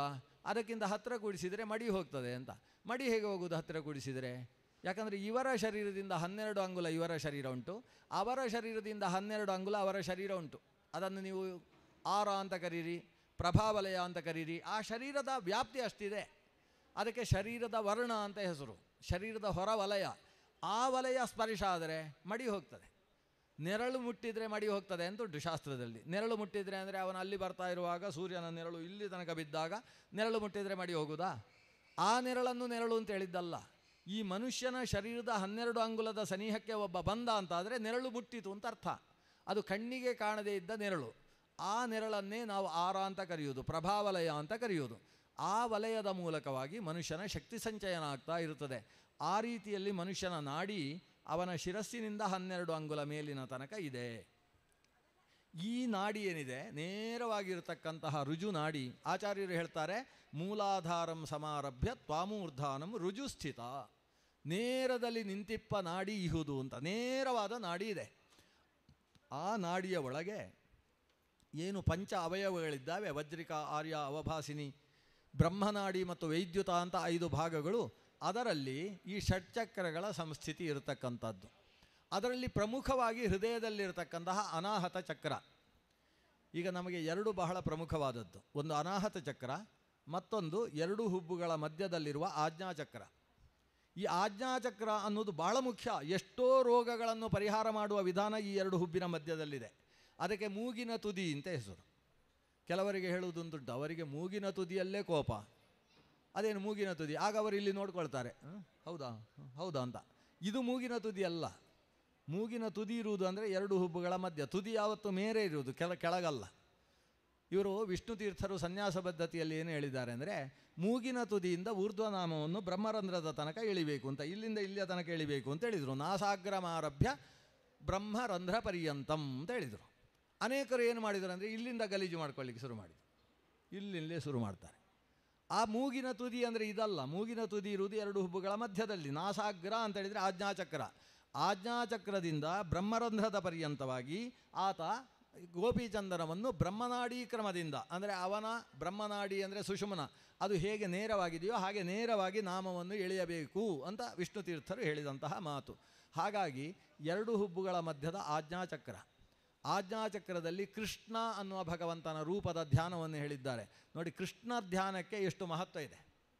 ಹೃದಯದಲ್ಲಿ ಧ್ಯಾನ ಮಾಡತಕ್ಕಂತಹ ಭಗವಂತನ ನಾರಾಯಣ ರೂಪಕ್ಕಿಂತ ಪ್ರಮುಖ ಸ್ಥಾನವನ್ನು ಕೊಟ್ಟದ್ದು ಎರಡು ಹುಬ್ಬುಗಳ ಮಧ್ಯದಲ್ಲಿರುವ ಕೃಷ್ಣ ರೂಪದ ಧ್ಯಾನದ ಬಗ್ಗೆ. ದಾಸರು ಉಡುಪಿಗೆ ಹೋದರು. ಉಡುಪಿಯಲ್ಲಿ ನವಗ್ರಹ ಕಿಂಡಿ ಅಂತಿದೆ. ಈಗಿನ ಜನ ಅದನ್ನು ಕನಕ ಕಿಂಡಿ ಅಂತ ಕರೀತಾರೆ. ಕನಕ ಕಿಂಡಿ ಅದಲ್ಲ, ಅದು ಹೊರಗೆ ಇರತಕ್ಕಂತಹ ಕಲ್ಲಿನ ಕೋಡು ಏನಿದೆ ಅದು ಕನಕ ಕಿಂಡಿ. ಒಳಗಿರುವಂಥದ್ದು ನವಗ್ರಹ ಕಿಂಡಿ ಅಂತ ಅದಕ್ಕೆ ಹೆಸರು. ಆ ನವಗ್ರಹ ಕಿಂಡಿಯ ಪಕ್ಕದಲ್ಲಿ ಕುಳಿತಂತಹ ದಾಸರು ಒಳಗಿಂದ ದೇವರನ್ನು ನೋಡ್ತಾರೆ. ಅದು ಒಂದು ಸಲ ಕಣ್ಣು ಮುಚ್ಚುತ್ತಾರೆ, ಮತ್ತೊಮ್ಮೆ ಕಣ್ಣು ತೆರೀತಾರೆ, ಮತ್ತೆ ನೋಡ್ತಾರೆ. ನೋಡ್ತಾ ಒಂದು ಹಾಡಿದರು, ಕೃಷ್ಣಮೂರ್ತಿ ಕಣ್ಣ ಮುಂದೆ ನಿಂತಿದಂತಿದೆ ಅಂತ ಹಾಡಿದರು. ಈಗ ನಮ್ಮ ಪ್ರಶ್ನೆ, ದಾಸರಿಗೆ ಕನ್ನಡ ಸರಿಯಾಗಿ ಬರೋಲ್ಲ ಅಂತ. ಯಾಕಂದರೆ ಹೇಗೆ ಹೇಳಬೇಕಿತ್ತು ಅವರು? ಕೃಷ್ಣಮೂರ್ತಿ ಕಣ್ಣ ಮುಂದೆ ನಿಂತಿದೆ ಅಂತ ಹೇಳಬೇಕೋ ಬೇಡ? ಅದು ಬಿಟ್ಟು ಕೃಷ್ಣಮೂರ್ತಿ ಕಣ್ಣ ಮುಂದೆ ನಿಂತಿದಂತೆ, ಎಂತ ನಿಂತಿದಂತಿದೆ ಅಂದರೆ ಎಂಥದ್ದು? ಅದು ಯಾವ ಕನ್ನಡ ಅದು? ಅಂದರೆ ನಿಂತದ್ದೋ ಅಥವಾ ನಿಂತಂತೆ ಇದೆಯೋ, ಏನು ಕಥೆ? ಅವ್ರು ಹೇಳುವುದು ಕೃಷ್ಣಮೂರ್ತಿ ಕಣ್ಣ ಮುಂದೆ ನಿಂತಿದಂತಿದೆ, ನಿಂತಂತೆ ಇದೆ ಅನ್ನೋ ಅರ್ಥದ ಶಬ್ದ ಬಳಸ್ತಾರೆ. ಇದು ಯಾಕೆ? ಆ ದಾಸರು ಪ್ರತಿನಿತ್ಯ ಧ್ಯಾನ ಮಾಡ್ತಾ ಇದ್ದರು ನಮ್ಗೆ ಗೊತ್ತಾಗುವುದು ಇದರಿಂದ. ದಾಸರು ಪ್ರತಿನಿತ್ಯ ಈ ಷಟ್ಚಕ್ರ ಚಿಂತನೆಯನ್ನು ನಡೆಸ್ತಾ ತಮ್ಮ ಕಣ್ಣಿನ ಈ ಏನು ಮಧ್ಯ ಇದೆ ಆ ಭಾಗದಲ್ಲಿ ಕೃಷ್ಣಮೂರ್ತಿಯನ್ನು ದಿನನಿತ್ಯ ಒಳದಿಂದ ಕಾಣ್ತಾ ಇದ್ದರು. ಕಣ್ಣ ಮುಂದೆ ನಿಂತಹ ಕೃಷ್ಣನನ್ನು ನೋಡ್ತಾ ಇದ್ದರು. ಉಡುಪಿಗೆ ಬಂದು ನೋಡಿದರು, ಯಾವ ಕೃಷ್ಣನನ್ನು ಒಳಗೆ ನೋಡ್ತಾ ಇದ್ರು ಅದೇ ಕೃಷ್ಣ ಮುಂದೆ ಕಾಣಿಸಿದ. ಅದನ್ನು ನೋಡಿ ಏನಂದರು? ಕೃಷ್ಣಮೂರ್ತಿ ಕಣ್ಣ ಮುಂದೆ ನಿಂತಂತೆ ಇದೆ. ಇಲ್ಲಿ ಹೇಗೆ ನಿಂತಿದೆಯೋ ಹಾಗೇ ನಿಂತಿದೆ ಅಲ್ವ ಕಣ್ಣ ಮುಂದೆ. ಇದು ಧ್ರುವನಿಗೆ ಆದ ಹಾಗೆ. ಧ್ರುವ ಒಳಗಿನಿಂದ ವಾಸುದೇವನನ್ನು ನಮೋ ಭಗವತೆ ವಾಸುದೇವಾಯ ಅಂತ ಧ್ಯಾನ ಮಾಡ್ತಾ ಇದ್ದ. ವಾಸುದೇವ ಅಚ್ಛವರ್ಣ ಅಭಯವರ ಕರಹ ಧ್ಯೇಯ ಅಮಿತದ್ಯುತಿ ಅಂತ ಒಳಗಿನಿಂದ ವಾಸುದೇವ ಕಾಣ್ತಾ ಇದ್ದ. ಅವನ ಮುಂದೆ ವಾಸುದೇವನೇ ಬಂದು ನಿಂತ. ಇವ ಕಣ್ಣು ತೆಗಿತಾನೇ ಇಲ್ಲ, ಒಳಗಿನ ವಾಸುದೇವನನ್ನು ನೋಡ್ತಾ ಕೂತಿದ್ದಾನೆ. ಆಗ ದೇವರು ಏನು ಮಾಡಿದ ಅಂದರೆ ಅವನ ಒಳಗೆ ಕಾಣ್ತಾ ಇದ್ದಂತಹ ತನ್ನ ರೂಪವನ್ನು ಮರೆಮಾಚಿದ. ಇವ ಹೆದರಿಕೆಯಾಗಿ ಯಾಕೆ ಮಾಯವಾಯಿತು ಅಂತ ಕಣ್ಣು ತೆಗೆದ. ಎದುರುಗಡೆ ಅದೇ ರೂಪ ಕಾಣಿಸಿತು ಅಂತ ಧ್ರುವನ ಕಥೆ ಇದೆ ಅಲ್ವಾ. ಹಾಗೆ ಒಳಗೆ ಕಂಡದ್ದು ಹೊರಗೆ ಕಾಣುತ್ತೆ. ಒಳಗೆಯೇ ಕಾಣದೇ ಇದ್ದವ ಹೊರಗೆ ಏನು ಕಂಡಾನು? ಅಂದರೆ ಹೊರಗಿನಿಂದ ನಾವು ಎಷ್ಟೇ ಭಜನೆ ಮಾಡಿ ದೇವರನ್ನು ಕಂಡರೂ ಒಳಗಿನಿಂದ ಕಾಣುವಂಥದ್ದು ಮುಖ್ಯ ಅಂತ ದಾಸರ ಪದ್ಯದಲ್ಲೇ ಕಾಣಿಸ್ತಾ ಇದೆ. ಕೃಷ್ಣಮೂರ್ತಿ ಕಣ್ಣ ಮುಂದೆ ನಿಂತಿದಂತಿದೆ. ಒಳಗಿನಿಂದ ನೋಡಬೇಕು, ನೋಡಿದ್ದನ್ನು ಹೊರಗಿನಿಂದ ಮತ್ತೆ ಅಂತಸ್ಸಂಧಾನವನ್ನು ಮಾಡಿಕೊಳ್ಳಬೇಕು. ಈ ಅಂತರನುಸಂಧಾನ ಅನ್ನುವುದು ದಾಸ ಸಾಹಿತ್ಯದ ಮೂಲಭೂತವಾದ ಫಂಡಮೆಂಟಲ್ ಥೀಮ್ ಅಂತ ಹೇಳುವುದಿಲ್ವ, ಮೂಲಭೂತವಾದಂತಹ ವಿಷಯ. ಆ ವಿಷಯದ ಜೊತೆಗೆ ನಾವು ದಾಸ ಸಾಹಿತ್ಯದ ಅನುಸಂಧಾನ ಮಾಡಬೇಕು ಅನ್ನುವ ಒಂದು ಸಂದೇಶದ ಜೊತೆಗೆ ನನ್ನ ಈ ಚಿಂತನೆಯನ್ನು ಮುಗಿಸ್ತೇನೆ. ಇನ್ನೊಂದು ಎರಡು ಮಾತು ಹೇಳಬೇಕು ನಾನು ಪ್ರಮುಖವಾಗಿ. ಯಾಕಂದರೆ ಇದು ಬರೀ ಶಾಸ್ತ್ರದ ವಿಷಯ ಆಯಿತು ಅಥವಾ ಪದ್ಯದ ವಿಷಯ ಆಯಿತು. ಈಗ ನಿಮ್ಮ ಬಗ್ಗೆ ಹೇಳಬೇಕಲ್ಲ. ಮುಖ್ಯವಾಗಿ ಏನು ಹೇಳ್ತೇನೆ ಅಂದರೆ ಸಿಕ್ಕಾಬಟ್ಟೆ ಮಾತಾಡ್ತೀರಿ ಅಂತ ಹೇಳ್ತೇನೆ. ಒಳ್ಳೆಯದಲ್ವ? ಮಾತಾಡುವ ಶಕ್ತಿ ಮನುಷ್ಯನಿಗೆ ಬೇಕು. ನಾವು ಮಾತಾಡದೆ ಹೋದರೆ ಇನ್ನೊಬ್ಬರಿಗೆ ಏನು ತಿಳಿಸ್ಲಿಕ್ಕೆ ಸಾಧ್ಯ? ಮಾತು ಒಳ್ಳೆಯದು, ಆದರೆ ಇನ್ನೊಬ್ಬರು ಮಾತಾಡುವಾಗ ಸುಮ್ಮನೆ ಇರುವುದು ಅಷ್ಟೇ ಮುಖ್ಯವಾಗ್ತದೆ. ಎರಡೂ ಬೇಕು. ನಾವು ಸಿಕ್ಕಾಬಟ್ಟೆ ಮಾತಾಡಬೇಕು, ಆದರೆ ಮತ್ತೊಬ್ಬರು ಮಾತಾಡುವುದಕ್ಕೆ ತುಂಬ ಅವಕಾಶ ಕೊಡಬೇಕು ಅನ್ನೋದು ಒಂದು ಪ್ರಮುಖವಾದಂತಹ ನಮ್ಮ ಜೀವನದ ಮೂಲ ಗೆಲುವಿನ ಸೂತ್ರ. ನಾನು ಹೇಳಿದ್ದಲ್ಲ, ಲಿಯೋ ಟಾಲ್ಸ್ಟಾಯ್ ಹೇಳಿದ್ದು. ಟಾಲ್ಸ್ಟಾಯ್ ಹೇಳಿದ್ದಾನೆ, ಮತ್ತೊಬ್ಬರು ಮಾತಾಡುವಾಗ ಅವರ ಮಾತನ್ನು ಕೇಳಬೇಕು ಅಂತ ಹೇಳ್ತಾರೆ. ಎರಡು ಮಾತು ಹೇಳ್ತಾನೆ. ಒಂದು, ಇನ್ನೊಬ್ಬರು ಮಾತಾಡುವಾಗ ಕೇಳಬೇಕು ಅಂತ ಹೇಳ್ತಾನೆ. ಎರಡನೇದು ಹೇಳ್ತಾನೆ, ನಿನಗೆ ಮದುವೆ ಇಷ್ಟ ಇರಲಿ ಬಿಡಲಿ, ಕಾಲಕ್ಕೆ ಮದುವೆ ಆಗು ಅಂತ ಹೇಳ್ತಾರೆ. ಯಾಕೆ ಕಾಲಕ್ಕೆ ಮದುವೆ ಆಗಬೇಕು? ಯಾಕಂದರೆ ಒಳ್ಳೆಯ ಹೆಂಡತಿ ಸಿಕ್ಕಿದರೆ ಚೆನ್ನಾಗಿ ಸಂಸಾರ ಆಗ್ತದೆ, ಕೆಟ್ಟ ಹೆಂಡತಿ ಸಿಕ್ಕಿದರೆ ದೊಡ್ಡ ವೇದಾಂತಿ ಆಗ್ತೀಯಾ ಅಂತ ಹೇಳ್ತಾರೆ. ಬಟ್ ಏನೇ ಆಗಲಿ ಕಾಲಕ್ಕೆ ಮದುವೆ, ಈ ಎರಡು ಮಾತನ್ನು ಆತ ಹೇಳ್ತಾನೆ. ಅಂತೂ ಈ ನಾದೋಪಾಸನದ ಉದ್ದೇಶದಿಂದ ವಿಜಯದಾಸರ ಒಂದು ಛತ್ರದ ಅಡಿಯಲ್ಲಿ ಒಂದು ದೊಡ್ಡ ಸಮುದಾಯವನ್ನು ಸೇರಿಸಿ ಬಹಳ ದೊಡ್ಡ ಕೆಲಸ ಈ ಸಂಘ ನಡೆಸ್ತಾ ಇದೆ. ಅದರಲ್ಲಿ ಹಿರಿಯರೆಲ್ಲ ಕೈಜೋಡಿಸಿದ್ದಾರೆ. ನಮ್ಮ ಅಖಿಲ ಭಾರತ ಮಾಧ್ವ ಮಹಾಮಂಡಲದ ಹಿರಿಯರು ಕೂಡ ಅದರಲ್ಲಿ ನೇತೃತ್ವವನ್ನು ವಹಿಸಿದ್ದಾರೆ. ಎಲ್ಲಕ್ಕಿಂತ ನಮಗೆ ಖುಷಿ ಅಂದರೆ ನಮ್ಮ ಜೊತೆಗೆ ಇಲ್ಲಿ ಅಧ್ಯಯನ ಮಾಡ್ತಾ ಇದ್ದವರು ನಮಗಿದ್ದ ಹಿರಿಯರು ಇಲ್ಲೇ ಶ್ರೀ ವಿಶ್ವೇಶತೀರ್ಥ ಶ್ರೀಪಾದರ ಜೊತೆಯಲ್ಲಿ ಸಂಚಾರ 2 ವರ್ಷ ನಡೆಸಿ ಬದುಕು ಅಂದರೆ ಏನು ಅಂತ ಅರ್ಥ ಮಾಡಿಕೊಂಡು 4 ಜನರಿಗೆ ಸಂತೋಷ ಆಗುವ ಹಾಗೆ ಜೀವನ ಮಾಡ್ತಕ್ಕಂಥ ಶ್ರೀಯುತ ಪದ್ಮನಾಭಾಚಾರ್ಯ ವರಖೇಡಿಯವರು ಅವರು ಕೂಡ ಈ ಸಂಘದಲ್ಲಿ ಜೊತೆ ಕೈ ಸೇರಿಸಿ ಕೆಲಸ ಮಾಡ್ತಾ ಇದ್ದಾರೆ. ಇವೆಲ್ಲರ ಇನ್ನಂತೂ ಕುಲಕರ್ಣಿಗಳು ಇತ್ಯಾದಿಗಳಂಥ ಮಹಾಘಟಾನುಘಟಿಗಳು ಅತಿರಥ ಮಹಾರಥರೆಲ್ಲ ಸೇರಿ ನಡೆಸ್ತಾ ಇರತಕ್ಕಂಥ ವಿಶಿಷ್ಟವಾದ ಸಂಸ್ಥೆ. ಈ ಸಂಸ್ಥೆ ವಾರ್ಷಿಕೋತ್ಸವ ನಡೆಸುವುದರ ಮೂಲಕ ಬಹುಶಃ ದಶಮಾನೋತ್ಸವ ಆಗಿದೆಯೋ ಬಿಟ್ಟಿದೆಯೋ ಗೊತ್ತಿಲ್ಲ ನನಗೆ ಸರಿಯಾಗಿದೆ ಅವರು ಹೇಳೋದು 5 ವರ್ಷ ಆಯಿತು ಅಂತ. ಯಾಕೆಂತೇಳಿದರೆ ಕರೋನಾ ಶುರುವಾಗದೇ ಇದೆಲ್ಲ ಶುರುವೇ ಆಗೋದಿಲ್ಲ. ಇದು ಶುರುವಾಗುವುದೇ 1919 2019 ಅದು ಕೋವಿಡ್-19 ಉಂಟಲ್ವ, 19 ಶುರು ಆದ್ರೇ 2024ಕ್ಕೆ ಅದು ಸರಿಯಾಗೋದು. ಅಂದರೆ ಎಲ್ಲ ಆನ್ಲೈನ್ ಆದರಲ್ವ, ಆವಾಗ ಇದೆಲ್ಲ ಶುರು ಆಯಿತು. ಆಗಲೇ ಅವತ್ತು ಶುರು ಆದದ್ದು ಇವತ್ತಿಷ್ಟು ಗಟ್ಟಿಯಾಗಿದೆ, ಇನ್ನಷ್ಟು ಗಟ್ಟಿಯಾಗಲಿ. ಆದರೆ ಕರೋನಾ ಮಾತ್ರ ಬರಬಾರ್ದು. ಕಿಂಕರೋ ಇಲ್ಲ, ಕರೋನಾ ಆಗಬಾರ್ದು. ನಾವು ಎಲ್ಲ ನಿರಂತರ ಕೆಲಸವನ್ನು ಮಾಡುವ ರೀತಿಯಲ್ಲಿ ಇನ್ನಷ್ಟು ಇದರ ವೃದ್ಧಿಯನ್ನು ಕಾಣಲಿ. ಪೂಜ್ಯ ಗುರುಗಳ ಆಶೀರ್ವಾದ ಅದಕ್ಕೆ ಪ್ರಾಪ್ತಿಯಾಗಿದೆ. ನಾನಾ ರೀತಿಯ ಸ್ಪರ್ಧೆಗಳಲ್ಲಿ ತಾವು ವಿಶಿಷ್ಟವಾದ ಬಹುಮಾನವನ್ನು ಬೇರೆ ಪಡೆದಿದ್ದೀರಿ. ಆ ಬಹುಮಾನ ಲೋಕಕ್ಕೆಲ್ಲ ಬಹುಮಾನವನ್ನು ಕೊಡಲಿ ಅಂತ ಪ್ರಾರ್ಥಿಸ್ತಾ ನನ್ನ 4 ಮಾತುಗಳನ್ನು ಗುರುವಂತರ್ಗತನಲ್ಲಿ ಸಮರ್ಪಿಸ್ತೇನೆ. ಕೃಷ್ಣಾರ್ಪಣ.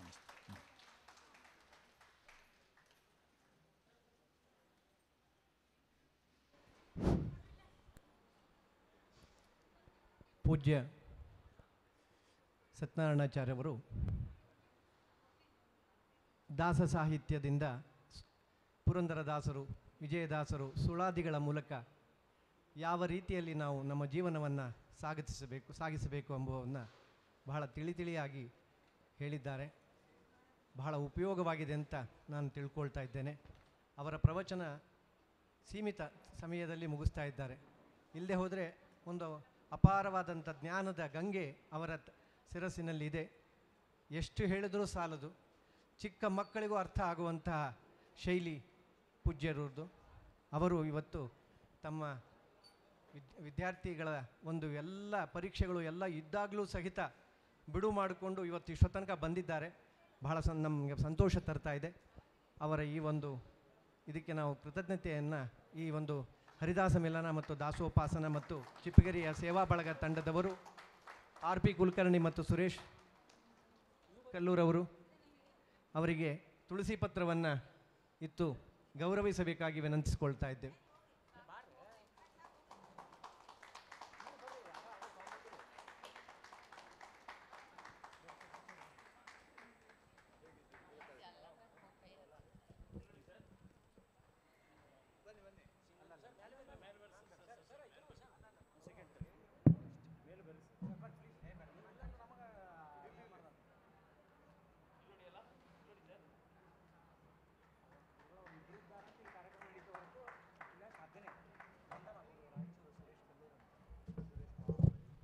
ಈಗ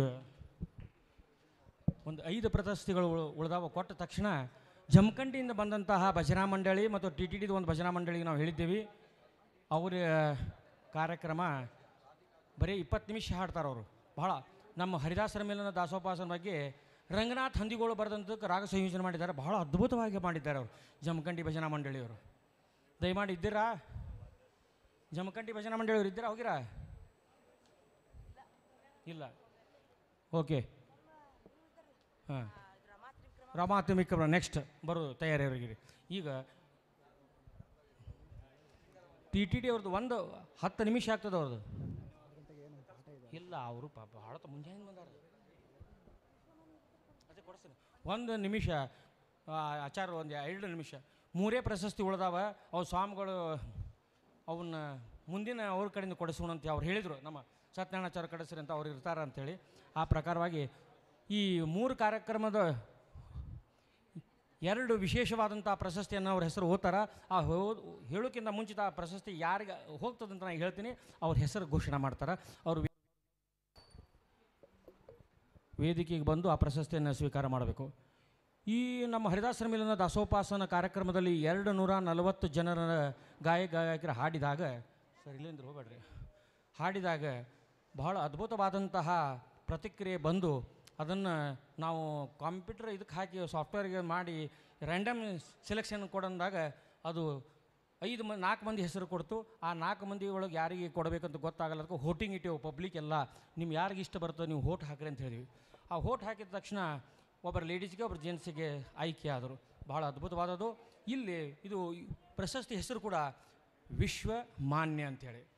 ಈ ಪ್ರಶಸ್ತಿ ನಮ್ಮ ಪರಮ ಗುರುಗಳಾದಂಥ ಪೇಜಾವರ ಶ್ರೀಗಳು 500 ವರ್ಷಗಳ ಇತಿಹಾಸದಲ್ಲಿದ್ದಂಥ ಆ ಒಂದು ಅದ್ಭುತ ಸಾಧನೆಯನ್ನು ರಾಮಲಲ್ಲನ ಪ್ರತಿಷ್ಠಾಪನೆ ಮಾಡಿ 48 ಮಂಡಲ ಪೂಜೆಯನ್ನು ಮಾಡಿದಂತಹ ಅವರ ಹೆಸರು ಕೂಡ ಪ್ರಸನ್ನ ತೀರ್ಥರು. ಅವರು ಗುರುಗಳಾದಂತಹ ವಿಶ್ವೇಶ ತೀರ್ಥರು. ವಿಶ್ವೇಶ ತೀರ್ಥರು ಗುರುಗಳು ವಿದ್ಯೆಯನ್ನು ಕಲಿತವರು ವಿದ್ಯಾಮಾನ್ಯರು. ಅಂತಹ ವಿಶ್ವಮಾನ್ಯ ಈ ಪ್ರಶಸ್ತಿನ ಇಬ್ಬರ 2 ಹೆಸರನ್ನು ಜೋಡಿಸಿ ಆ ವೋಟಿಂಗ್ ಮಾಡಿದಾಗ ಅದ್ಭುತವಾದಂತಹ ಪ್ರತಿಕ್ರಿಯೆ ಬಂತು. ಅದನ್ನು ಪಡೆದವರು ಘೋಷಣೆಯನ್ನು ಮಾಡ್ತಾ ಇದ್ದಾರೆ. ಯಾರು ಅಂತ ಅವ್ರು ಬಂದು ಇಬ್ಬರು ಪ್ರಶಸ್ತಿಯನ್ನು ತೊಗೋಬೇಕು. ಅದಾದ ನಂತರ ಪಟ್ ಅಂತ ಹೇಳಿ 170 ಹಾಡುಗಳಲ್ಲಿ ಅತಿ ಶರವೇಗದಲ್ಲಿ ಉತ್ತರವನ್ನು ಕೊಟ್ಟಂತಹವರು ಕಾಮೆಂಟ್ ಮಾಡಿದವರು 30 ಸೆಕೆಂಡ್ದಲ್ಲಿ 176 ಹಾಡುಗಳಲ್ಲಿ 30 ಸೆಕೆಂಡ್ಗಳಲ್ಲಿ ಅತಿ ಹೆಚ್ಚು ಕಾಮೆಂಟ್ ಮಾಡಿದವರಿಗೆ ಫಸ್ಟ್ ಸೆಕೆಂಡ್ ಟಾಪರ್ 3 ಟಾಪರ್ ಅಂತವ ಅವ ಹೆಸರು ಘೋಷಣೆ ಆಗ್ತದೆ. ಅವರು ಬಂದ ಪ್ರಶಸ್ತಿಯನ್ನು ನಮ್ಮ ಆಚಾರ ಕಡೆಯಿಂದ ಪಡೆಯಬೇಕು. ನಂತರ ಭಜನೆ. ವಿಶ್ವಮಾನ್ಯ ಪ್ರಶಸ್ತಿ ಪುರಸ್ಕೃತರು ಶ್ರೀ ಚಿದಾನಂದ ಕುಲಕರ್ಣಿ.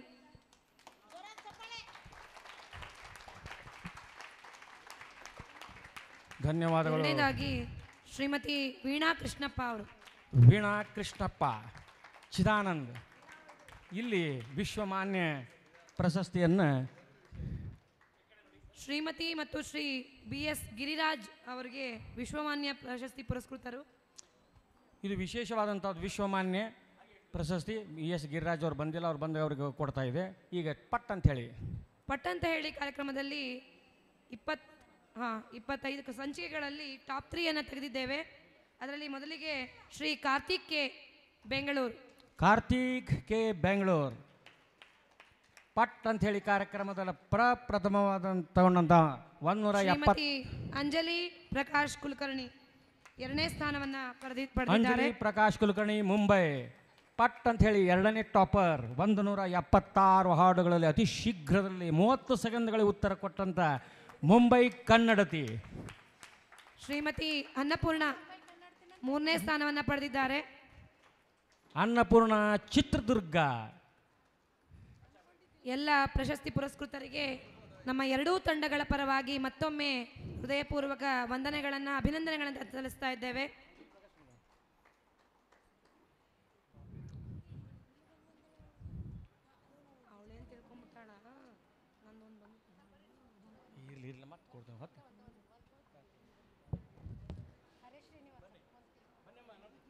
ಅನ್ನಪೂರ್ಣ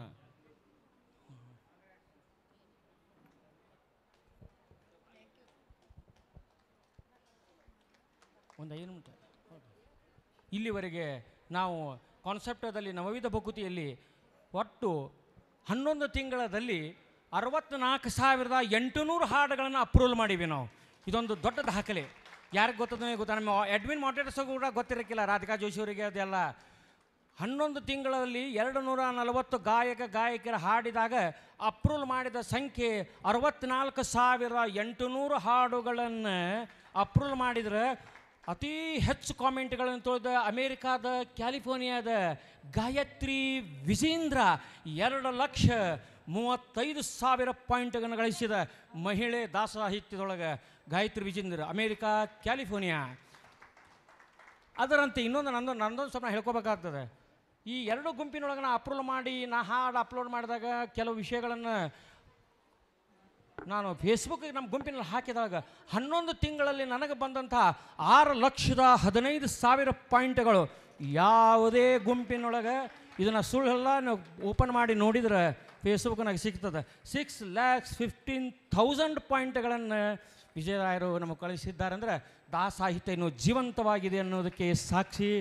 ಮುಂದಿನ ಕಾರ್ಯಕ್ರಮ ನಮ್ಮ ಭಜನಾ ಮಹಿಳಾ ಮಂಡಳವರಿಂದ ಧನ್ಯವಾದಗಳು ಶ್ರೀ ಸತ್ಯನಾರಾಯಣ ಅವರಿಗೆ.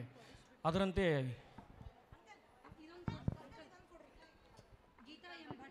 ಗೀತಾ ಎಂ ಭಟ್ ಪಟ್ ಅಂತ ಹೇಳಿ ಕಾರ್ಯಕ್ರಮದಲ್ಲಿ ವಿಜೇತರಾಗಿದ್ದಾರೆ.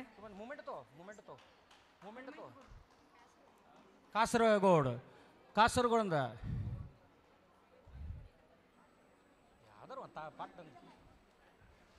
ಒಂದು ಶಾಲು ತಾಪ ಬಾ ಕಾಸರಗೋಡಿಂದ ಬಂದಾರ. ಇವರು ಕಾಸರಗೋಡದಿಂದ ಈ ಹರಿದಾಸನ ಮೇಲಿನ ದಾಸೋಪಾಸನವನ್ನು ನೋಡಿ ಈ ಕಾರ್ಯಕ್ರಮಕ್ಕೆ ಅಟೆಂಡ್ ಆಗಿ ಬಂದಾರ. ಅವರಿಗೆ ವಿಶೇಷವಾದ ಧನ್ಯವಾದಗಳು.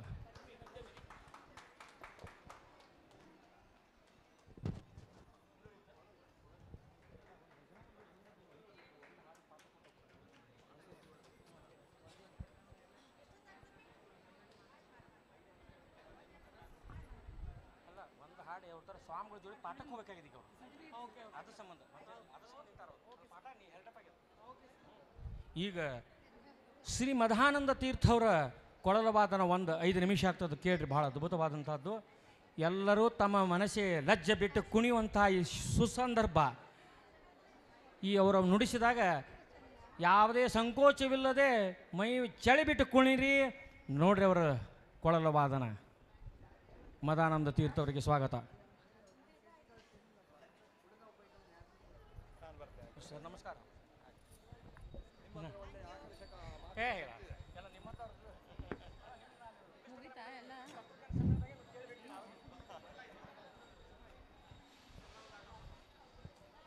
ಬೇಗ ಮದಾನಂದ ತೀರ್ಥವರು ವೇದಿಕೆಯನ್ನು ಅಲಂಕರಣ ಮಾಡಿ ಕಾರ್ಯಕ್ರಮವನ್ನು ಮುಗಿಸಬೇಕು.